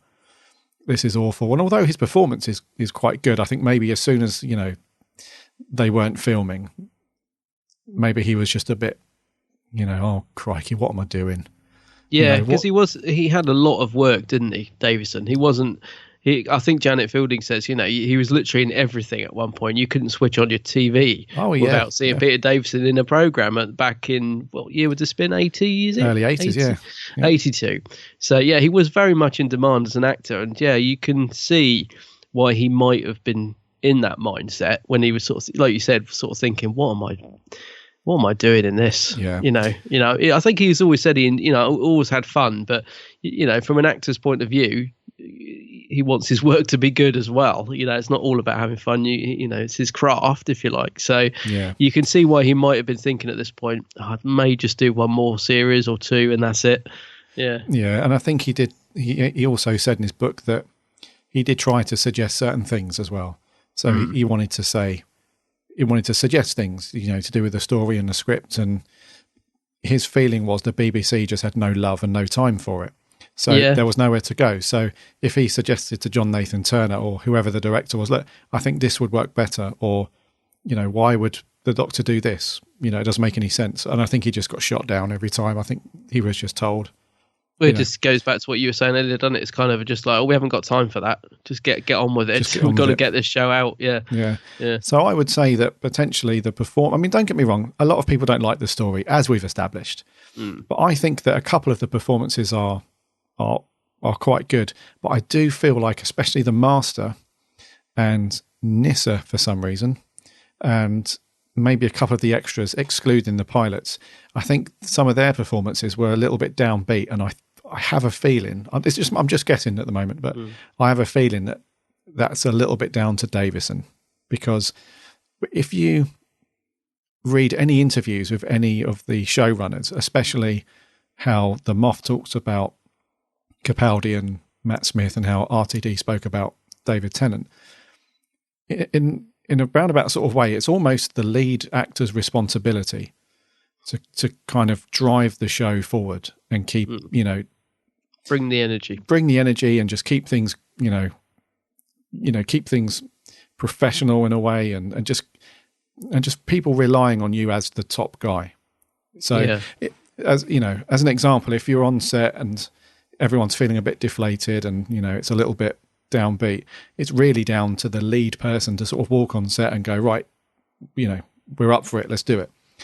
So I think that Davison is, the guy.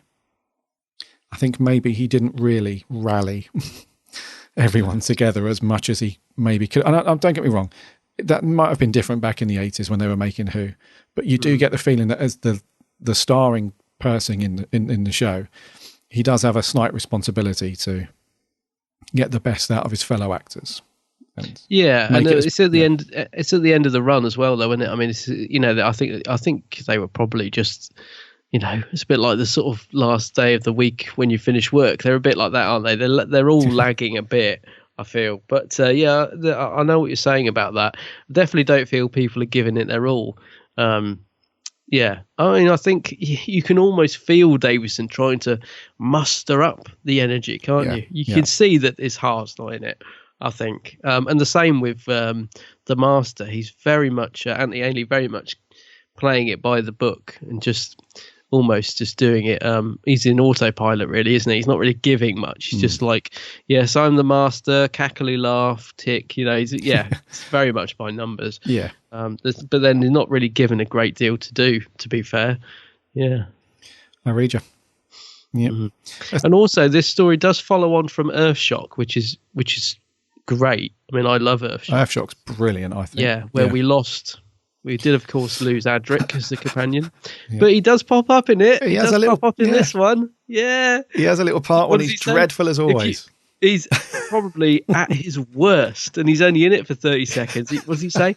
If you approach Nissa, I will die. Yeah. It's just like, oh, I tell you what, you've got to watch the outtakes on the DVD, because he gets, he fluffs his line about 3 times, and he gets really, he's like a little spoiled child.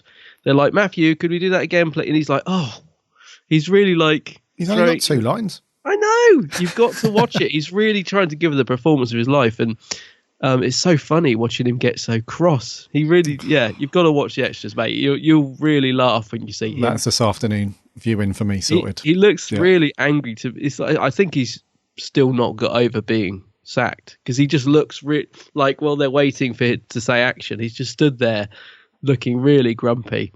Yeah. You've got to watch it, mate. It's funny. But you know the only reason he's in it, don't you? Again, this is John Nathan Turner, isn't it?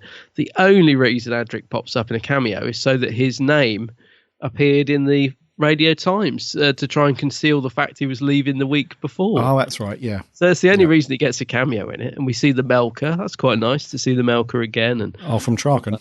Traken, yeah, all these little hallucinations that they see and stuff. But, that bit with him is hilarious, though. I tell you... And also, can I just say, the beginning, the very start of this episode, obviously we're picking up straight from Earthshock. So they're dealing with the death of Adric, which they seem to get over within minutes, don't they? Very quick, yeah. But that first opening scene, tell me I'm wrong, but Janet Fielding and Sarah Sutton and Peter Davison, am I wrong in saying they are trying so hard not to laugh about the death of Adric? You can. You can see it on their faces. Obviously, they're pretending they're really upset. You can see that they are absolutely dying to burst out laughing. You can almost see that they're trying their hardest to be serious. Yeah. And sorry, my cat is... I just said Gary's cat's just jumped up behind. It's the mention of Adric. Yeah. He's trying to get out the room. He just jumped up behind Gary's head. Sit down. Stupid Garrett's cat's called TARDIS, for anyone who's wondering. Come on, sit down. Right. Yeah, so you can tell, their faces are... You can see it. You know when someone's really trying not to laugh, because they're going, Adric is dead, Doctor. And Tegan, you could just... I wish there was some outtakes of that, because I swear they are just trying so hard not to laugh. They are. And Davison's like, we can't go back to get him. No, we're not. I like that opening scene. Yeah, I did. Yeah. I know the fact that we've got those two, on the verge of cracking up laughing, but... Yeah. It's really quite poignant that the Doctor loses his rag a little bit, because Davison's good in that bit, isn't he? Because he actually does seem quite angry. Yeah, because it would be all too easy. We've said this many times on stories that it'd be all too easy to just jump in the TARDIS, go back a little bit before something bad happened.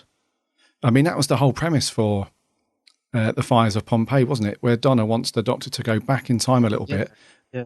Put the family in the TARDIS and save them, or save whatever. And he's really adamant that these moments in time and people's timelines, you can't mess with them. And I really like that back in the classic years, we had Davison, doing this stuff already. And so he's really quite stern, isn't he? Because I think it's Tegan that's banging on at him, can't we just go back a little bit? And, and he's quite angry. He's like, no. Can't. Don't ever ask me. And that's the line I like. Don't ever ask me to do that again. Yeah. So he's put his foot down. Anyone would think he didn't want Adric in the TARDIS. It's bizarre, isn't it? It's weird, isn't it? Yeah. It's Anyone strange, would think isn't that. Yeah, it's strange. Yeah. So we do get the little cameo from, and we also get the fish dude from The Visitation, don't we? Oh, yeah, we do. What's his name? Pteroleptil. The Pteroleptil. Yeah, I always say it wrong. Yeah, we get him because he's the one with missing his eye and all That's that. Right, yeah. If only we'd got Michael Robbins. Stop there, madam. Do not take another step, for there is a plague. Do not advance, for there is plague. They're quite cool, actually. I like the little cameos. Yes. Yeah, quite good. Let's talk about some characters very briefly.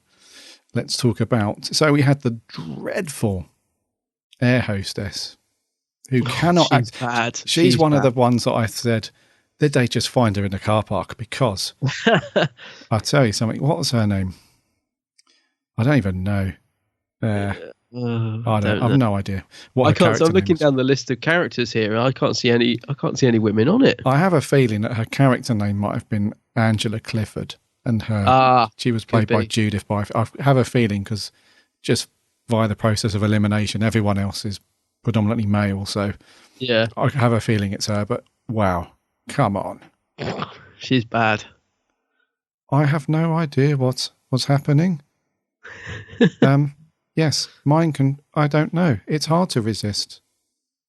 Or you might sound a bit more, upset about it. Yeah. Do you think she's trying to act? Do you think she's trying to act hypnotized or something? Because it's I think even Janet Fielding says in the commentary, like, that's a performance and a half, isn't it, or something? She comments on it. Yeah, yes. It's wooden. I think is the best way to describe it. It's completely awful. Let's talk about the. Oh yes, we mentioned very briefly the old professor guy. Yeah. And Professor Hater. Don't be hating hater. And he was. I really liked his character. Like I said, I liked his character. Yeah, very cool. Yeah. And he was the old classic hero. Did have a knack of hiring very, very quintessentially British, upper class British characters. Yeah. In a lot of things. And he does that very well. Very proper. He's quite skeptical to begin with as well. I like the transition for his character because he starts off just not believing any of the nonsense because it's the pilot that's trying to give him the lowdown on what's going on. The doctor doesn't even tell him. It's the pilot saying, yes, we have come back in time. And then, this is nothing to do with what you think it is. And then by the end, obviously, he's willing to just open himself up and absorb all of the energy and get knowledge of the entire universe and everything. Yeah. So they crack up at that bit on the commentary when they're like, no, Nigel, because that's his real name, isn't it? No, Nigel, because I think he might have been a fairly well-known actor at the time. I think he was in like Sherlock back in the day or something. So I think he was a fairly prestigious actor in his own right. So yeah, it's probably quite good of them to get him for that small role, I suppose. Yeah, he was. I really like that character. Yeah, it's good. Let's talk about the pilots then. So we have the three. Yeah. We have the three main. Actually, no. Before that, we did have a smattering of other guys in suits who work at Heathrow, don't we? They're answering the phones and they're sorting out what's going on. Those guys! I forgot about them. Yeah, they're a bit OTT, aren't they?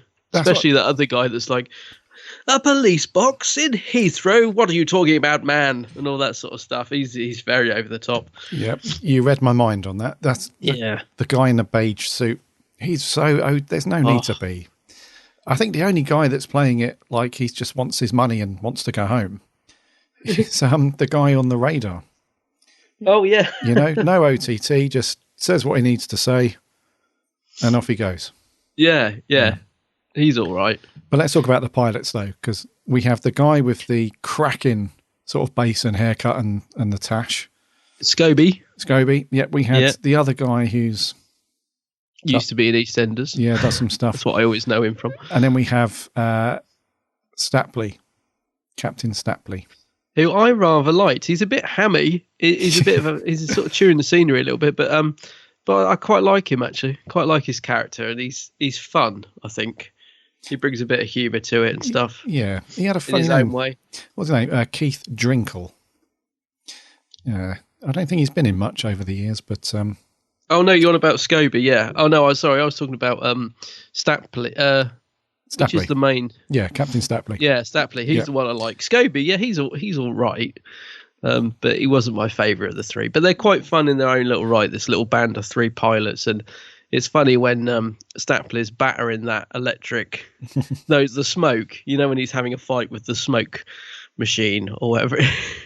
When that was smoke up here, he starts battering the sky, and actually what he hits is nowhere near the special effect that they've put on the screen. So that's good. But no, I quite like those guys actually in their own funny little way, and I like the end bit as well where they rush off to see the TARDIS on the roof to say goodbye to the Doctor and all that. I thought they brought some nice moments to some, quite frankly, bland scenes. Some bland scenes. Yeah. Indeed. One of the guys, what was his name? Michael Cashman, First Officer Bilton. He went on to be quite an important politician guy, didn't he? Did he? Yeah. Oh, him. Yeah. Yeah, he went on to be Lord Cashman, CBE. Yes, he's the one that used to be in EastEnders. Yeah. Well, that's what I remember him from. Yeah. Didn't know he'd got a MBE, though. That's pretty good, isn't it? CBE, sorry. Yes. They obviously haven't seen Time Flight. Yeah. But no, he was the treasurer of equity. Wow. That led the campaign to obtain pensions rights, apparently. Oh. Yeah. Oh. So, every cloud. Unfortunately, you were in Time Flight, but here's your CBE. Well done. Let's talk about who else was there. We had, we spoke about the Master. Nothing really else to say about him. No, he's just wasted, I think. He's wasted in it. It is a bit of a wasted opportunity. And it's massively sort of irrelevant, like his first half an hour in the story. Like we've said, he didn't really need to have the whole dress up thing, and the reveal was quite silly as well, where you just heard that cackling laugh. Silly. It was a bit sort of Hammer horror, cheesy. Yeah, I find Anthony Ainley quite an intriguing character though, because he's such an enigma, isn't he? Like, we don't really know much about Anthony Ainley. And I wish they talked more about him in the commentary, but they don't really say much about him. I always feel like they're purposely holding back. Like, whenever there's a commentary, and I think Anthony Ainley's even in one commentary. I can't remember which story it is now. But no one ever seems to say much about him. But maybe that's because nobody knew much about him as a person. So I always find him quite intriguing. And one thing I do love is that Eric Saywood says that Anthony Ainley was the Master 24/7. So he would even ring the production office in the voice of the Master. So like, he honestly, he listens to the. That's cool, though. Eric Saywood's like, I pick up the phone, it'd be like, "Hello, Eric, it's the Master here," and he'd be like, "Oh, hello, Anthony." He said he just was never, and I think Peter says the same. He was never not the Master, which is just bizarre. But yeah, I wish we knew more about Anthony Ainley. But he's not at his best in this. One thing that I've started to do, watching this one actually, since reading the last month's issue of Doctor Who magazine and that interview with Terence Dix, Dix does say, when he gets asked about Anthony Ainley, he said that in his opinion, Roger Delgado was the Master. Yeah, which I would agree with. And he does say that he felt that at times Anthony Ainley tried to play the Master as in the style of Roger Delgado. And since he said that, because I'd not picked up on that before at all, and then since he said that, there are the odd scene where just the way he delivers a couple of lines and stuff like that, there is a very slight little bit of Delgado in there. Yeah, maybe. I mean, but I guess that's natural though, isn't it? Because he's trying to be the same character but put his own spin on it. So yeah, I mean, I suppose I can see that, like when he's saying "you will obey me" and all that sort of stuff. You're gonna slip into Delgado, I think. In a performance, yeah. But I'd not consciously thought about that before. No. And it's not until I read that, and then when I was watching this, I was thinking, yeah, there are. I didn't know. It didn't distract me from what I was watching. I wasn't focusing on it too much, but there was a couple of lines. I think, like you say. There was one line where he says "devious to the last." Oh yeah. And when he delivered that line, I thought, wow, now that I've sort of thought about that before, like he does try to be a bit Delgado. When he delivers that line, I was like, wow, that is very, very Delgado. Yeah, that's a good point, actually. I mean, I will look. Roger Delgado for me will always be the Master because I just thought he was fantastic as the Master. But I always enjoy Anthony Ainley as the Master. He's got a sort of cheeky, he's got a cheeky glint, and he's devious to the core. And you can tell that Anthony Ainley loves playing him. I think really comes through in the performance, and I think maybe that's what's lacking a little bit in this story is that he doesn't seem to be enjoying it as much. Does that make sense? It's because he hasn't got as much to do, so he seems to be a little bit, as I said before, playing it by the numbers. But yeah, I can see what you mean by there being a bit of a similarity there. Yeah, and absolutely, I really enjoy Anthony. He's not a bad character / Master at all. He's really good. No. And it's really good that he stayed with Classic Who right the way up to the very last, survival. Yeah. So you can't fault him for his dedication, but you do get the feeling that they did say to him on this one, look, bring a book with you, bring a magazine or something, because you're not going to have a great deal to do, but we do need you for a little bit. Yeah. So he only liked cricket, apparently, and the only that was his only interest was the Master and cricket. And cricket. That was it. Yeah. Okay. What about the two ladies of the TARDIS team? Oh. Nyssa and Tegan. I find that Nyssa and Tegan are potentially some of the most consistently played performances in terms of companions. They just always seem to be playing it, completely the same in every single episode. They have their moments where they have little outbursts or whatever, but in terms of consistency, you know exactly where you are when you're watching any of Peter Davison's run with Nyssa and Tegan. Because, in some, especially in Modern Who, a lot of stories we say things like, Martha's good in that one. And then another one we're like, yeah, she's not that great. Or we might say a Rose is really annoying especially in this episode. Rose, yeah. Or we might say Rose was actually okay in this one. Yeah. I find that with these guys, they're just consistently, I don't have this big up and down, like, I find them really annoying in this one, but in another one, like, they're fantastic. So I don't know how you feel. I've never thought of that before, actually. But I think you could be right. Yeah, because I quite like them as characters. I know some people find Tegan a bit annoying because she moans so much, but I actually find it quite funny. I always think perhaps Nyssa had a bit more potential in her in terms of her character. So I sometimes feel she was a little bit wasted as a companion. I think Big Finish actually picked up on that, and they've done a lot more with the character of Nyssa. A hell of a lot more, actually. But yeah, they are consistent. I would agree with that. I can't think of any story where I'd say, they were rubbish in that one, or she wasn't as good, or they are fairly consistent. I think because they work well together, if you see what I mean. Yeah.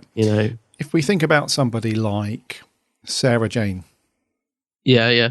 When she first came into it as a companion, she was a little, and they've actually moved her character in a different direction, didn't they, after a little while? So she started off as like a bit of she's a bit kind of screamy, and relied on the Doctor quite a bit, and then maybe quite early on they sort of changed her into quite a strong character, a very strong female character that didn't have to rely on the Doctor so much, and she took control a little bit and things like that. Whereas with these guys, we didn't really have that. They didn't start off as, a shrinking Violet, and then they morphed, as their character progressed into a big, strong character. They just came in it as they were, and they left it as they were pretty much.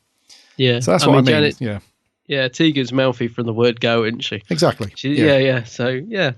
So I quite like, I really like, I'm a big fan of the Davison era anyway.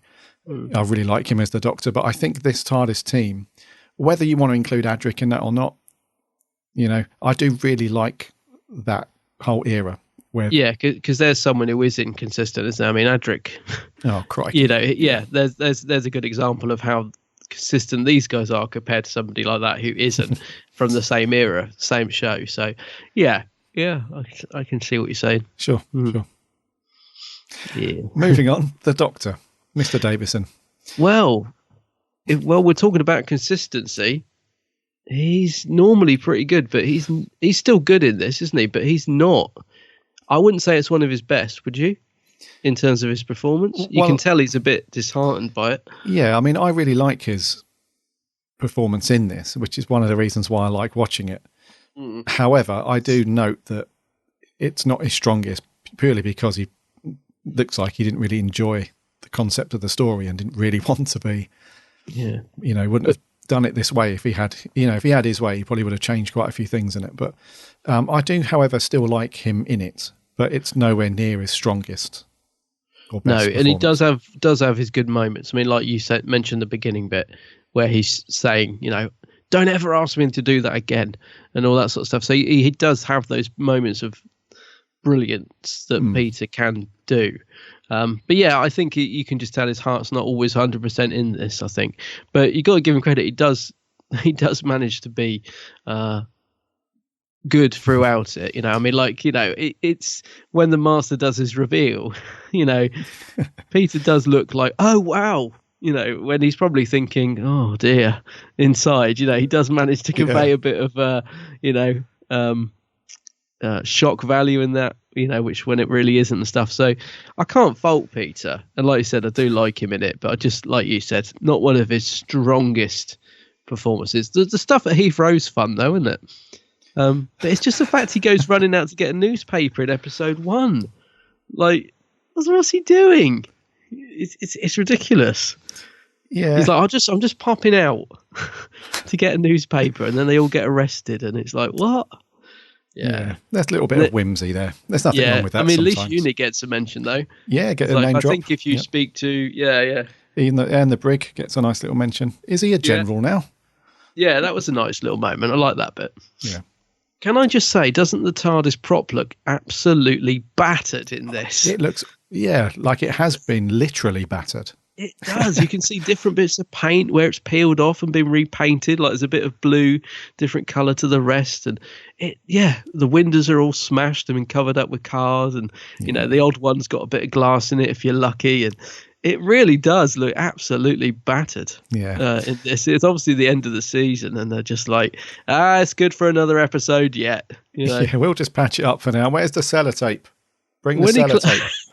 Well, when he climbs into it and in the Concorde, I'm just expecting all the sides to fall open, aren't you? It's just rocking around, and and as for the Master's TARDIS, that's even worse. I mean, that again, it just looks battered and it's wobbling all over the place every time anyone walks past it.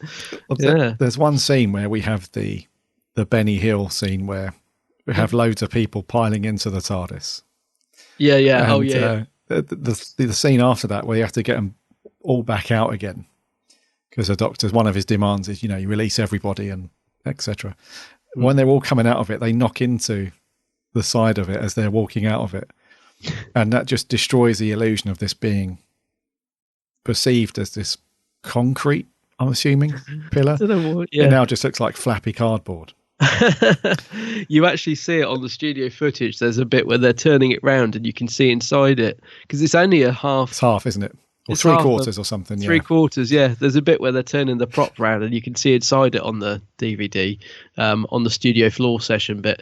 And it looks so feeble. It's hard to believe it can get any one person in it. But is that the first time we see the column TARDIS? No, we saw it in Castrovalva. Did we? Because I was thinking it was a plot Logopolis. or a.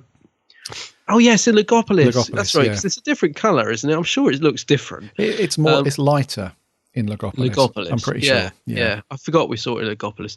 Yeah, because I don't know why I kind of like the Master's TARDIS, but because it's been a clock. It was some tapestry, I think, in Castrovalva or something. I can't remember now, but yeah. Good to see it back as the column. There's the column, yeah.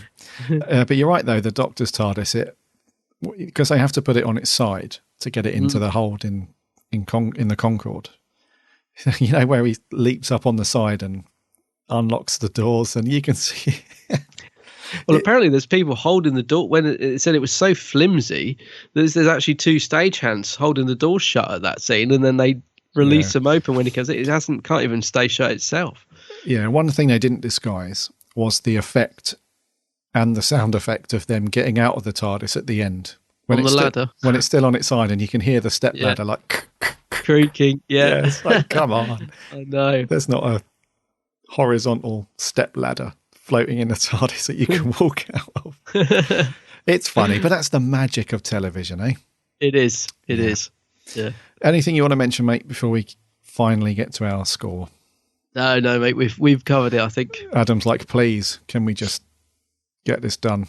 Right. So I can have another lemp sip. I think it's me to go first. And I'm going to give this a 6 out of 10. 6 out of 10. I was waiting for a bit of time-flight music I couldn't to come find in. any, mate. I'm sorry. Oh, I was waiting for a doodle-doodle-doodle-doodle or a bit of chanting to come in. So sorry, you're giving it a 6 out of 10? Yes. Okay. Yeah. I'm slightly lower, not much though. 5.5 for me. Oh, I thought you were going to give this a 3 or something. No, I don't. It's let down massively by production values, and it's a stupid story. But like you said, bit of a guilty pleasure in a way. I quite enjoy watching it in some respects, and I really enjoyed the first episode, I have to say. It's not a classic, but I don't think it's worthy of the 3. So 5.5. Okay, that's not too bad. Yes. What did our listeners think? We didn't have any audio reviews in this week, which is completely understandable and expected. We did have a few on Twitter and Facebook, though. So over on Twitter, Adam, the Ultimate Whovian. I think his Twitter name's just Adam the Whovian now. I think he's dropped the Ultimate. Yeah. Hi, Ad. Why did you drop the Ultimate? That's quite a claim. Yeah, that's good. Perhaps someone's challenged him. Yeah. Anyway, he says, honestly, dreadful. Lavish production values, bland performances, stupid plot. Is this really Doctor Who? Oh dear. Mark Raw on Twitter says, they shouldn't have bothered and spent what little money was left on the end of a season bash. Oh dear. And Ben Morris, his Twitter name is Pertwee Smith 11, says, God help you both. I can tell this was the end of the season because the budget was run dry by Earthshock. Yeah, I think it was. Yeah. Over on Facebook, how am I going to say this name? It's Man by Cow Love Child. It says, just very simply, the Master hanging around dressed as a massive racist for 1,000 years on the off chance that Doctor Who turns up. What's not to like? Oh, dear. Sammy Satine says, so a plane goes missing and the Fifth Doctor investigates. Turns out it went through a time warp and landed in the past, courtesy of the Master. Can the Fifth Doctor defeat the Master and get an entire airplane back to Heathrow in the correct time zone? This is rather an okay story. I like how his hypnoticness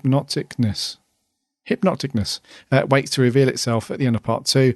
I could guess it was him, but anyway, it was nice for Five to get a shock. The characters are good. The story flows pretty well for the most part. Five is still a wet dishcloth, and I really don't feel drawn to his Doctor at all. I do feel a bit sorry for Tegan just being left there at the end without the choice or a decent goodbye. Even if she is still annoying, overall 5 out of 10. Yeah, Sammy, she's not a fan of the Fifth Doctor, is she? I don't think she's not connected with him much yet. Yeah. I don't know if she ever will. Yeah. Maybe. Kevin Mullins says, one of the most important stories the series has ever produced. Beautifully directed and acted with one of the show's most unforeseen cliffhangers. Time Flight along with Time Lash.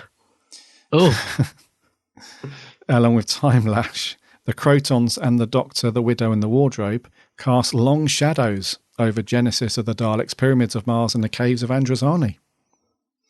Now, according to the many worlds theory of an infinite number of possible realities, I might have written that, but not in this one. Thank goodness for that. Instead, Time Flight is perhaps the single most boring story ever. Absolutely everything about it is as beige as the Doctor's outfit. Just why is the Master in disguise and so borderline racist? I have literally no idea. The ending to episode 1, where the Doctor is covered in washing up soap bubbles, is utterly hysterical. But the best thing in the story, because it was so terrible, so bad in a terribly bad way, -100, god awful. Oh dear. Kev's not impressed. Not impressed. Russ Hilton says, like many of Davison's stories, this was a great idea badly affected by a typical BBC budget and therefore badly executed. Davison is superb in this against the really tough aforementioned circumstances, and on top of all that, Concord in Doctor Who. What's not to like? 4 out of 5 from me. 4 out of 5. Wow. Okay. Joseph Howarth says, oh dear God, this story, what an embarrassment this one turned out to be. There are so many plot holes that don't make a lick of sense. The Master has by far the worst and possibly the most racist disguise I've ever seen in Doctor Who.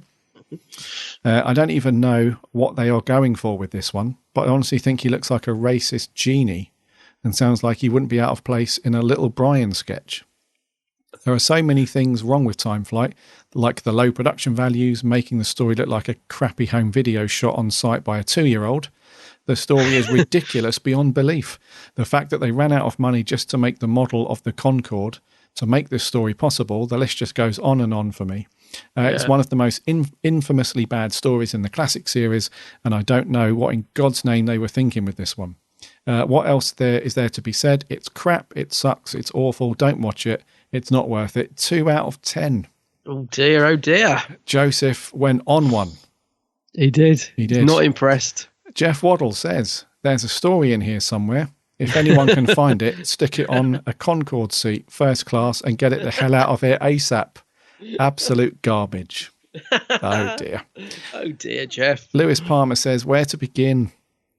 This season should have ended with Earthshock. The concept and title are really good, but when we get the poor production values and the Master's disguise, which is, quite frankly, there are no words for how hilariously awful it is, but at the same time, I don't think it's as bad as people say. Davison is terrific, and the story itself, minus the execution, isn't bad. I also really like how it brings the season full circle, because in Castrovalva, the Master escapes in this, and he's back for revenge, so that's quite nice. So for that reason, a 4 out of 10. Okay, cheers, Lewis. Justin Lee says, where to start with Time Flight? Davison, as always, was amazing as the Doctor, and the idea was great. The Master being trapped and sitting there with a fish trap is entertaining, but the Master's disguise was terrible. The aliens weren't all that great either. You could tell this episode was a victim of a penny budget from the Beeb. All in all, I enjoyed it. Terrible costumes and all. I give it a middle of the road 5 out of 10. Fair enough, yeah. Stan Gallagher says, I really like this story. Love the TARDIS turning up at the airport. And lastly, Jason Thayer says, this episode was so pointless. The Master has no business being in it. And not only that, but it tricks you into thinking Tegan is leaving, only for her to rejoin the cast next story.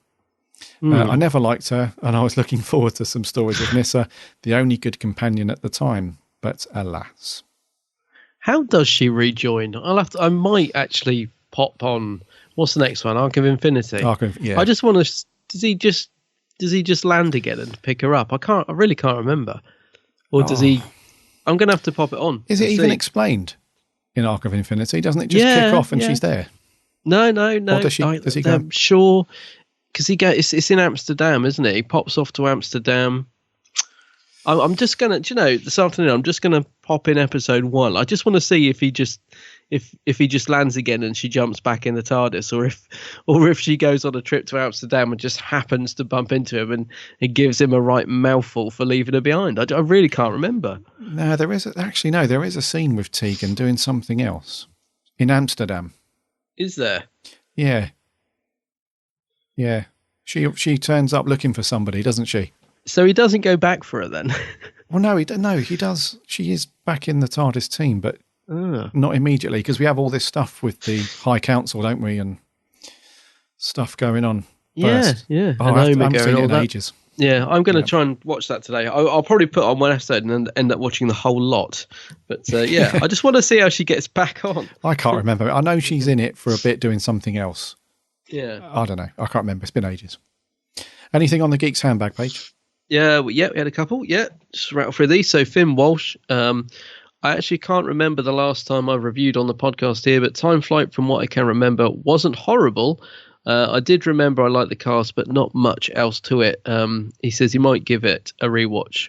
but he's giving it a 5.5 out of 10. Okay. Tom Brown says, can't decide if that's the worst cover ever or not. Oh, he's referring to the DVD cover that I posted on Facebook.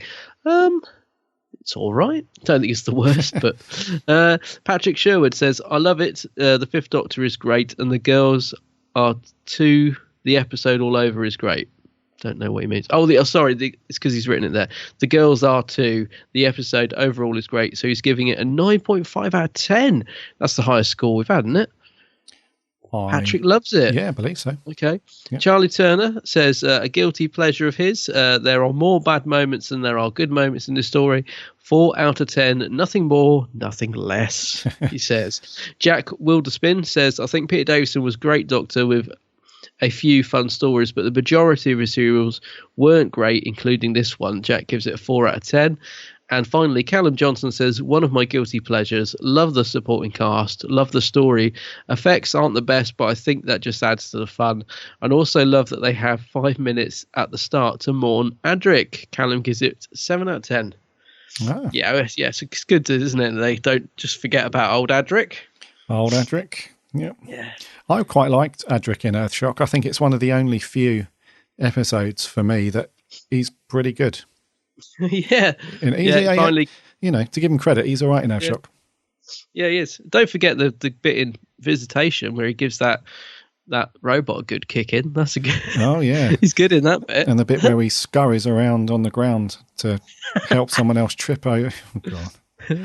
Was that in a Visitation as well when he crouches down behind one of the villagers and aids in pushing them over? Oh man, brilliant! Gotta love him. You've got to love him. Do not advance, Gary, or you will kill me. What's he like on Big Finish? He's okay, actually. Funny enough, I listened to the final part of Starmen yesterday, which he's in. Oh yeah. In fact, it's this TARDIS team. And he's quite central to it. This girl fancies him. I don't know if I probably shouldn't say too much, so I don't want to ruin it for anyone that might listen to it. But let's just say it doesn't end well. But he is quite good in it, to be fair. Right. Yeah. Right. Yeah. Because they work quite well together as a team on the Big Finish stuff. Whereas I think in the TV program they really struggled to find stuff for all of them to do, didn't they? So yeah. I think if you ever get a chance to listen to that one, it's quite a new one in their monthly range. I have a feeling you might find the end quite funny. It's not meant to be. Right. I was sat there listening going, oh dear. Oh. I don't want to say too much. I don't want to ruin it. But I was just like, yeah, poor old Adric. Old Adric. Never gets a break, does he? Never gets a break. That was our views on time flights. Next week, buddy. Oh, next week, yeah. Yes. Spoken a lot about Capaldi recently, and we're going to do one of his stories. So what are we doing next week? Yeah, next week, we're mopping up those Capaldi stories that we didn't get to review the first time around. So we're going to be reviewing Into the Dalek next week. Into the Dalek, yeah. Rusty, yeah. Yeah. Yes, I've only seen this the once, since when it was broadcast. I've seen it a couple of times, but I haven't watched it for a long time. Be a good one to get back into. Interesting to watch this one, yeah. So, Into the Dalek next week. I think we're going to do there for 128. Okay.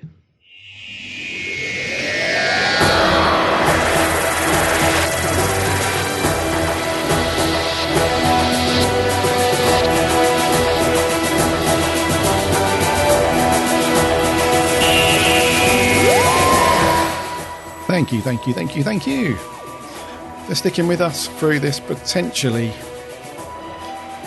testing review of time flight. I don't mind it. I don't mind it at all. But I can we can completely understand the amount of hate it gets, and well, not necessarily hate, but all the trashing and not good reviews. Yeah. So it's not one of those ones where we would urge you to rush out and pick up and watch. So probably leave it until further down the list. Of Davison stories. Yes. If you're in the mood for it, it's all right, isn't it? You just have to be in the mood for it. If you're into planes, if you're into models and stuff like that. So anyway, thank you very much for sending in your views and thoughts on that story as well. Much appreciated, as always. Look out for the Facebook post and Twitter and so on Monday next week, where we'll ask you for your thoughts on Into the Dalek, the Capaldi story. In the meantime, check out the website, www.bigblueboxpodcast.com, which will hopefully have a new lick of paint this time next week. As in Missy painting. As in Missy painting at TARDIS Blue, yeah. From there you can listen to all the previous episodes and link off to Twitter and Facebook and Instagram and that stuff. Give us a follow, give us a like, and you can also link off to iTunes and subscribe to the show there so that you get it delivered to your iTunes app every Friday and not miss one. And if you are an iTunes listener, if you could give us a review and a rating, that would be awesome, because that really helps. Remember to check out Adam's channel, The Geek's Handbag. Do a search for that on YouTube and Facebook. Some cracking stuff from Adam concerning unboxings, reviews, bits and bobs, vlogs, convention roundups, the whole lot. The whole shebang. It's great stuff. So yes, I'm quite looking forward to watching Into the Dalek. Like I said, I've only seen it the once, so yeah, it'll be good I'm to watch it. definitely looking forward to give that a rewatch. Yeah, bit of Capaldi. It'll be good. Rightio, until next time, my name's Gary. My name's Adam. And remember, Lonzy.